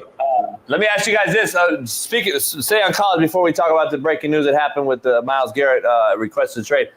Shaun, in your evaluation, what are you seeing? Especially, let's talk about some guys in the room. Shiloh, 25-year-old DB. I don't know what I got to get your take on what he is going to be. If he is, I don't think he's a draftable player. That's my opinion. But if he is, let's say he is E-Dub. I want to get E-Dub's take on what position he would play, and then I want to get Shaun's evaluation on him. I got to ask you, is he a nickel safety? No way. There is no more thumpers now because of the rules, so you can't really play quarter safety anymore without and not be a cover guy, Shaun, right? E-Dub. So what does Shiloh play in the NFL, if so? And then I got to get your take on that, E-Dub, and then I want to get his evaluation from Shaun. Go ahead, E-Dub. Yeah, he's always been not very – his strengths are not passing, pass coverage, his hips, he's stiff. He just looks – if I'm being honest, he just looks awkward backpedaling and moving and not smooth as you would think for a guy that's going into the NFL as an elite prospect. So in my honest opinion, I think you should add 15, 20 pounds and play – a will linebacker and try to make that stint, because I don't want to say it's never going to work as safety, but I'd be hard pressed to think he ever gets on the field with his lack of coverage ability and tackling. I mean, those are his two weaknesses, and those got to be elite for draftable kids, because if you can't, or if you're not very good at it, you can't play. Yeah. And E-Dub, that's coming from a guy that may be arguably the best football player we've ever seen in Deion Sanders, right? Or especially cover corner type of guy. Like, that's his offspring. It's just, Shaun, you could chime in too, or both, all you guys. Like, does he not look just like robotic when he's moving and change of direction and the coverage skills? I mean, those one-on-ones, and I can only say what I went through. Okay, the Senior Bowl, I went and I played safety and corner, and I went one-on-ones with receivers, tight ends, because I had to show that I could cover, right? And then the team drills. And I never got beat like he was. Like I saw getting beat like that. Yeah, did I get a ball caught on me? Of course, but he was like 3-5 yards away from the dude. Like that can't ever happen. So how is that going to translate? How are you going to get better at those situations? I'm not sure. Well, I don't think he's a early round draft pick, but I do think there's a clear pathway to him being a 7, 8, 9-year player in the National Football League. I think he has a chance to be excellent on special teams. And I agree. I think in a league where you got all the zone read stuff, he can be the apex defender on some of these defenses that they're drawing up to negate some of the running quarterbacks. Like Shaun, he can't tackle. But I'm saying in a downhill open field tackling? No. But in a downhill situation where he's getting downhill, the only way he's making an impact is in the box where it's a A-gap run. There's no juking, and he could just throw his face in there. That's the only impact he can make. And Shaun, you've been evaluating him. I got to ask you this, though. If what Weddle's saying is true and what you're saying is true, and then I throw in this, he can't cover, he's stiff as a porn dick, and his shoulders are brittle as shit. He's always injured from hitting with his shoulders. So my point is, I guess, how many guys are in the league that can actually do what Weddle's saying, do what you're saying, that's better athletically? A lot. I feel like this. I don't want to attack Shiloh Savage. Like, I feel like we're not attacking him. We're just telling him what we see from a professional opinion. Why else would I be evaluating a guy that I think at best is a 6th, 7th round pick? No, I get you on that. You know what I'm saying? Like, it's not like Shaun. I love what you said about special teams. I think he could be elite special teams because that's what he's. I think that's a great niche for him. I just think his iniquities are very. I agree. Will stand out. It's interesting because for as great of an athlete as Deion Sanders was, none of the boys got his athleticism. They got his love of the game. They got his football IQ. They got his mental toughness. They got his flamboyance. But Shador's not an elite level athlete for a quarterback. Right. Shiloh's not really an average level athlete for the position he plays. And Bucky, we don't even remember Bucky because he never really got – and he went to SMU. So I think all of them have overachieved in a lot of ways. Let me ask you guys, though, in this current landscape, though, with the kickoff rules being what they are, and the punt really not returned, and the dumbest shit I've ever seen, these cats will not put their heels at 10. They'll catch the fucking ball at the 1, the 2. I'm like, what the fuck are we doing? Or they let it go. It's just the craziest shit I've ever seen. But like, isn't this another reason why he won't play? Because special teams players now, you don't have 53 roster spots to bring in a guy like that just to play special teams now, do you? No, I mean, I think you're always looking for guys that are willing to play special teams and play it at a high level. And the teams that do still make an impact on special teams, they're some of the better organizations and better run teams. So I think there are roles still out there for that. And teams look for that. If you're a backup safety, linebacker, nickel, you are on all special teams. So that fits right into projecting Shiloh. And can he develop into a starter? I don't know. What's the dude for the Texans who beat up the special teams coach in the playoff game? He played one tackle all year, that guy?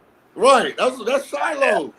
Without the altercation with the coach. Like, he's a special teams player.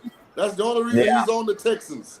Hey, we gotta get some other big news in football with you guys real quick, Smitty. I know it's on the rundown that Bailey drew up. A guy that I don't get along with very well, but I'm curious in what you guys think. Pete Carroll got hired at 73, oldest football coach, and now he's hired Chip Kelly and brought him back to the league.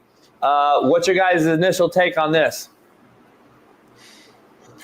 I mean, for me, I'll jump in. I think him being an OC, I don't have a problem with it. I think he's proven that he can draw up plays with some of the best of them, whether that's even during his tenure, I think with Philly, or obviously what he's done in college. But I think OC is the right fit. Now, if we were talking about he's the head coach, I would have some pushback and disagree on that. But I don't have a problem with being OC. But Shaun has a smile on his face, so I want to hear what he got to say. This is the hypocrisy of fucking coaching. Brian Kelly, what the hell is his name? Chip Kelly. Hadn't been an elite play caller in years. He went to Ohio State. They brought the most talent of anybody in college football. But he helped take them to a place that they hadn't been in a while. Listen, they could have put any coordinator of a top 35 team on Ohio State team. They were the most talented team of anybody in college football. What did he do at UCLA? Nothing. Last 2 times in the NFL, what did they do? Nothing. He was a head coach, though. Remember, I just said that. Head coach, I don't know if he's the best leader of men.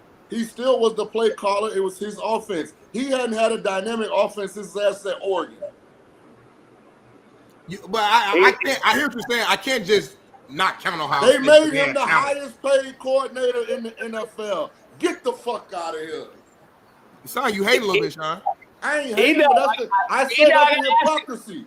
I'm a Pete Carroll guy, Dub, and I'm not going to sit here and question Pete, but I think it goes back to his Oregon and SC days when Chip was reading Cedric Ellis at 3 technique down in the red zone, and Pete was like, "Fuck, he's doing some shit I ain't seen yet since Chip stole it all from JB." But anyway, where are you at with this take, and where are you at with this hire, man? Yeah, honestly, I think Pete's trying to look ahead. I think he's trying to get a guy that's in uniform with the college game and trying to bring some of that to the NFL because the game is changing. Every year it's changing. And I thought Chip was a pretty good coordinator in Philly his first year, kind of caught up to him, off defenses adjusted. But when he had Vic and kind of doing all that crazy stuff, that was different and tough. I remember playing him in Philly his first year, and it was a tough go. So I don't know. Like recently, I thought he had a couple productive times at UCLA offensively wise. Their teams weren't very good, and then obviously last year Ohio State. You could say what you want with the talent. You got to match great coaching with great talent to make something special, and he had a hand in that. But I see Shaun's point as well. So we'll see if it works out. I think if they don't have a quarterback, it doesn't matter. So that is the number one. I think that was Shaun's point too. That's what I was going to ask you. He's always done well at Oregon. When he was loaded, he did well, and then he goes and it's an equal level in the NFL. At Frisco and Philly, he struggles. UCLA didn't have elite talent, so he struggled. To Shaun's point, it's probably the similar situation here. Unless they get some quarterback we don't know about. Are they going to get A-Rod or Sam Darnold? Or I don't know who they're going to get. But what does Chip do? Is he going back to traditional 21 personnel, what he did in Philly, and get into 12 and 11? Or is he going to do 10 personnel and run rapid fire like he did at Oregon? You can't do it in the NFL consistently. So I don't know, Shaun. I guess that's where kind of your point. Who does he have talent-wise? He's got Brock Bowers, who I think is an elite as it gets at tight end. And then you don't really have anybody but Jacoby Myers on the edge. You don't really have a sustainable running game. O-line struggles. You got a pass rushing extraordinaire in Max Crosby coming off an injury. You don't really have a good defense other than that. You got so many holes. To E-Dub's point, are you hiring Chip to replace yourself too? Shaun, is he the next head coach? Is that what you're saying too? What did he do in Philly but get fired? He was so good in San Francisco, they got him out of there after 1 year. Where's he been since then? He leaves a head coaching job at UCLA because he knows that Ryan Day has bought the best possible 11-man offensive roster in college football that you can purchase. So, okay, let me go over here where I got the top freshman wide receiver in the country. I got a veteran first round draft pick receiver in Abuka. I got 2 first to third round running backs. I got a full offensive line, and I've already got a quarterback there that's played 1,000 games at Kansas State. Shaun does have a point, and come on, man. Remember, I think a year before he left UCLA, he was saying he was ultimately trying to get back to the NFL because of the changes. He doesn't want to be here and this and that. So maybe this was his ultimate goal, and Ohio State was the avenue to get there. But Shaun, I mean, to his point, what the success doesn't really equate this job. Highest paid coordinator in NFL history, guys. Come on, man. I hear you. That's a good point. That's crazy. That's true. I don't agree with that, Shaun. Shouldn't be the highest paid, no doubt. Let me ask you guys this. Real quick. Our boy EB Eric Bieniemy got the running back job for the Chicago Bears. I think that's his perfect niche. I think he's a hell of a running back coach. He gets after his guys. He'll make the offense more accountable, in my opinion. I don't know if Caleb Williams is going to be able to handle an ass ripping that he gives when he doesn't check the back to the protection the right way. He cusses Caleb out. Can he do that in this landscape now with the coddled player? I don't know, but I want to get both your takes on this hire real quick. He was fired at UCLA, Deshaun Foster. Now he's back in the NFL. Is this what you guys expected?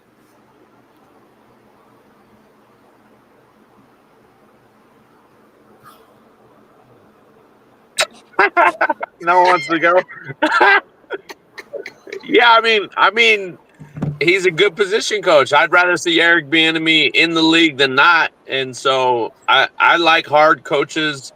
I like coaches that get after it and want to push the players. So I've always been an advocate. I just don't think, some coaches just aren't good in different roles, just like everything else. I just met Eric B a couple days ago, man. Shout out to Coach B. That's my boy. So what He's you my saying? dude. So what you saying then? Yeah, so what? right. Hey, hold on quick. That's how you know, like. Hey, that's your boy, but you didn't want to be the first to jump in? Okay. How much is your boy though? First of all, hey, I told his meathead ass he should have took the Colorado job when when Mel Tucker left to go to Michigan State. That's when he was hot in these streets. Everything Deion got from Colorado, EB could have gotten from Colorado. That's his alma mater. He could have went in there and got the same budget and everything, and he blew it. Hey, same motherfucker. Hey, look, same ass meathead. Both of these motherfuckers. That's why I said, Jay, they got the same. How you call them a meathead? They got the identical head, like same. They look exactly the same. Fat people can pick on fat people. Babe, do it side by side. We could use fat people can pick on fat people. Hey, E-Dub, before you get out of here, E-Dub, Monday, I got to ask you real quick, give us your picks. This Sunday coming up, we got Super Bowl. You thinking it's a three-peat, or you thinking the Eagles got it this year? I want the Eagles, but I'm not going against the coordinators, and I see a three-peat. I see a three-peat happening. We're going to win this, the greatest dynasty run in National Football League history. It's pain for me to say that. How are you going to bet against Andy Reid with 2 weeks to prepare? I mean, I just don't. I keep trying to find ways to make myself go the other way, but I just don't see it. I hope, but if I'm betting, that's what I'd put my money on. I hope I'm wrong. Usually I am. So. Shaun, let's go. Hold on 1 second. I'm looking up something. By the way, Bet US. Bet US. If you can head over to bet on this game, I think it's right now the number is -1.5. So it's almost a pretty pick much me. nothing there. JB, should you and I hold our pick till later? Yeah, we got a whole week. Hold on, I'm gonna give out a player prop. Just hold on a second. I'm going out of town Wednesday night. Hey, Shaun, you want to hold off on the player props till Friday? No. I got it right here. Hold on 1 second. My bad. Hold on. I'm going back to the well. I'm just saying you can be back on the show later on this week, so you might want to hold on to it. Let us know. No, I'm just giving out the player prop before it changes. changes. Friday, we're just saying because we could wait a little bit until. You got to get these player props in now, guys, because the more money that comes in, the odds are going to shift. It's still Friday. We got Friday. I mean, we can hold it on. We don't have to so do it now. Listen, I am going back to the well. I still am going to go against Coach JB. I am taking Isaiah Pacheco. This time, the rushing yardage total is only 21.5. I'm taking Pacheco over 21.5 yards rushing and anytime touchdown. 2-leg parlay plus 540. I'm going back to the well, JB. They give him the ball to Kareem Hunt. He don't even touch the rock no more, Shaun. Hey, they've been holding him for the Super Bowl. He getting 30 carries, Shaun. When they say like, shame me for doing it once and shame me twice, but if it's on me, like, is it like the definition of insanity is just doing the same shit over and over? I told this guy last week, take Hunt, first touchdown, Hunt scores. He texted me, fuck you. Why wouldn't you take Hunt again? Hunt's gonna get the ball in the red zone, not Pacheco. Pacheco's not a red zone guy, and Pacheco's not gonna take it 80. So, E-Dub, I don't know, man. I'm just telling you. I'm with you though, E-Dub. We're gonna dive into this week, but I'm leaning towards the Chiefs right now and Andy Reid and Spagnuolo. Spagnuolo is yet to allow a 100-yard rusher since 18. E-Dub, in your opinion, and your professional one at that, do you think that if you hold Saquon under that number, that the Chiefs are going to win because you're going to demand too much from Jalen Hurts? I believe wholeheartedly Spags is going to make sure, and Saquon's one of the best, so he may break out for a couple runs, but if you could limit him, if he doesn't get 25 or more carries or touches, they don't have a chance. And I don't think he's going to get 100 yards. And I think their goal is to stop him, and they have the secondary in the blitz package to affect Jalen Hurts and be able to run with those receivers. Washington was horrendous on the secondary and couldn't match up. So it'll be interesting, but I don't know. I'll probably be wrong, so then we won't see a dynasty. Saquon's rushing prop is 112.5. What you saying? They're saying he's probably going to get over 100. What they're No, that's saying, the lowest one. He was 132 against the Commanders, and he was like 129 versus the Packers. So his prop's been high. Well, the only thing I don't like about Philly's run game, and it's a problem you deal with, they run so much zone read kind of stuff. Like even their gap scheme stuff, a lot of times they're reading the unblocked guy. Hurts can really, really impact Saquon's carries by not handing the ball off. They don't have a whole lot of just called runs. Good point. Yeah. E-Dub, Shaun, appreciate you guys, man. Next Monday. Pacheco, baby. Enjoy the weekend. 21 yards. I know you won't make it to the party this weekend, but I know you have your own thing. So enjoy that and enjoy the fam. Shaun, are you making it to the party? Rumors are you may. I'll let you know. Confirmed by Thursday. These dudes don't never come to the how JB. E-Dub don't never come to the parties. We invite y'all to everything. I still ain't met E-Dub in person. I've been there. Hey, hold on, you blockhead, taking boy. I've been at JB house much as you have this football season. All right, D-Ray Dudley, keep talking crazy. Appreciate you, Hey, I didn't go with Keyshawn. Am I on the show now?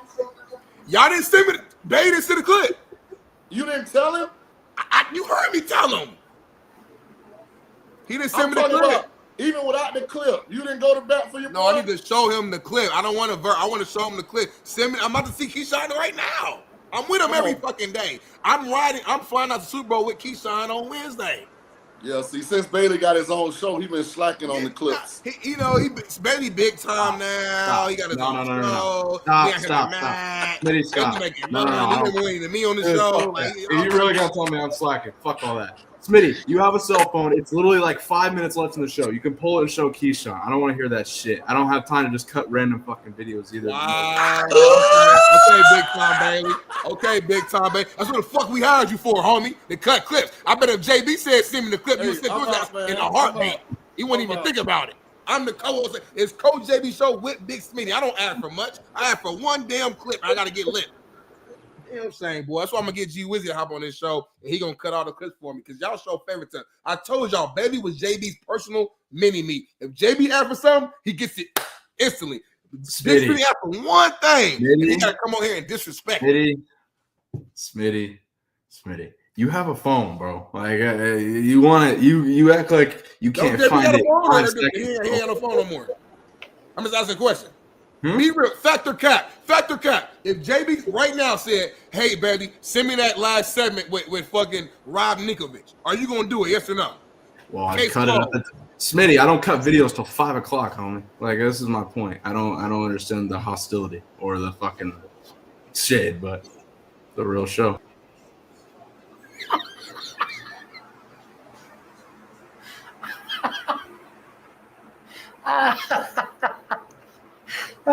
It is a real show. Realest show on planet Earth.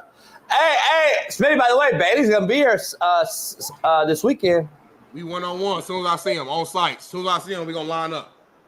I'm gonna put a bull in the ring outside on the turf. Have your cleats on. As soon as we ain't going to shake it. We're going to greet each other with a one-on-one. We're going to see what happens. You going to club rip him? Or you going to – he's center. He got to snap me the ball. Yeah.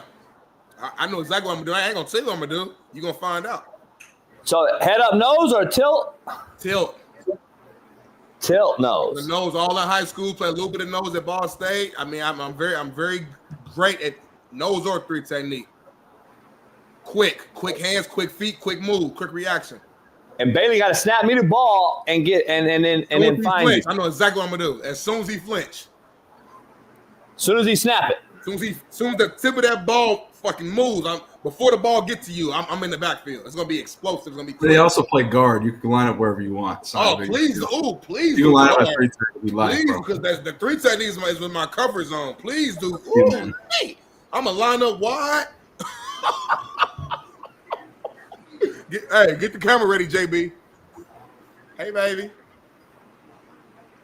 Because Bailey talking crazy. Bailey want to do a one-on-one this weekend. Because, baby, they don't cheat around this show. I go here, I wake up every day, I work hard for us, trying to build us a better life, trying to get rich for us. I asked for one clip to try to help my brother Shaun King out, to show Keyshawn. I asked for the clip last Thursday. I don't ask for much on this show. I don't hit up Paris that much. I don't hit up Bailey. I try to be a respectful person. And they just do me bad on this show. I think I don't know because I'm a brother, because I'm black. That's what I think. But Bailey black too though. But he far right. So he kind of like. So I don't know, man. I'm gonna keep going. I'm trying to do this for us, baby. That's why I get up every morning for us. I don't want to do this. I do it for us. So hey y'all, good show though, y'all. Appreciate y'all. We're gonna be back tomorrow, Tuesday. So sick of you. Be right here. Look at it. We're still live. Don't say nothing crazy. We're still live. No, he's laughing. It's his laughing face. He covers up his face when he's trying not to show a smile. Because he be starting stuff and he walks away. Hey, y'all, we love y'all, man. Y'all have a great show. My wife here. I'm going to talk to my wife. I got some meetings. I'm here all the way throughout Wednesday for sure. And then the end of the week, I don't know. I got to talk to y'all. I'm going to be in New Orleans for Super Bowl. And turn it up. Drinking, eating food, gumbo, Zion Williamson. And then we're going to go from there. The Realest Show on Planet Earth. Pound that like, subscribe, become a member. We'll see you tomorrow. Talk That Talk Tuesday. Steve Kim joins us. T. Rich and special guest, our main man, MMA extraordinaire, who just won this past weekend. A friend of the program. We'll have him on the show. Our boy Terrence McKinney will join us tomorrow, fresh off of his knockout victory. In the MMA. So we'll have him on tomorrow and another loaded show all week long. We're going to have special guests. So pound that like, subscribe, become a member. We'll see you tomorrow. Talk That Talk Tuesday on The Realest Show on Planet Earth. Peace.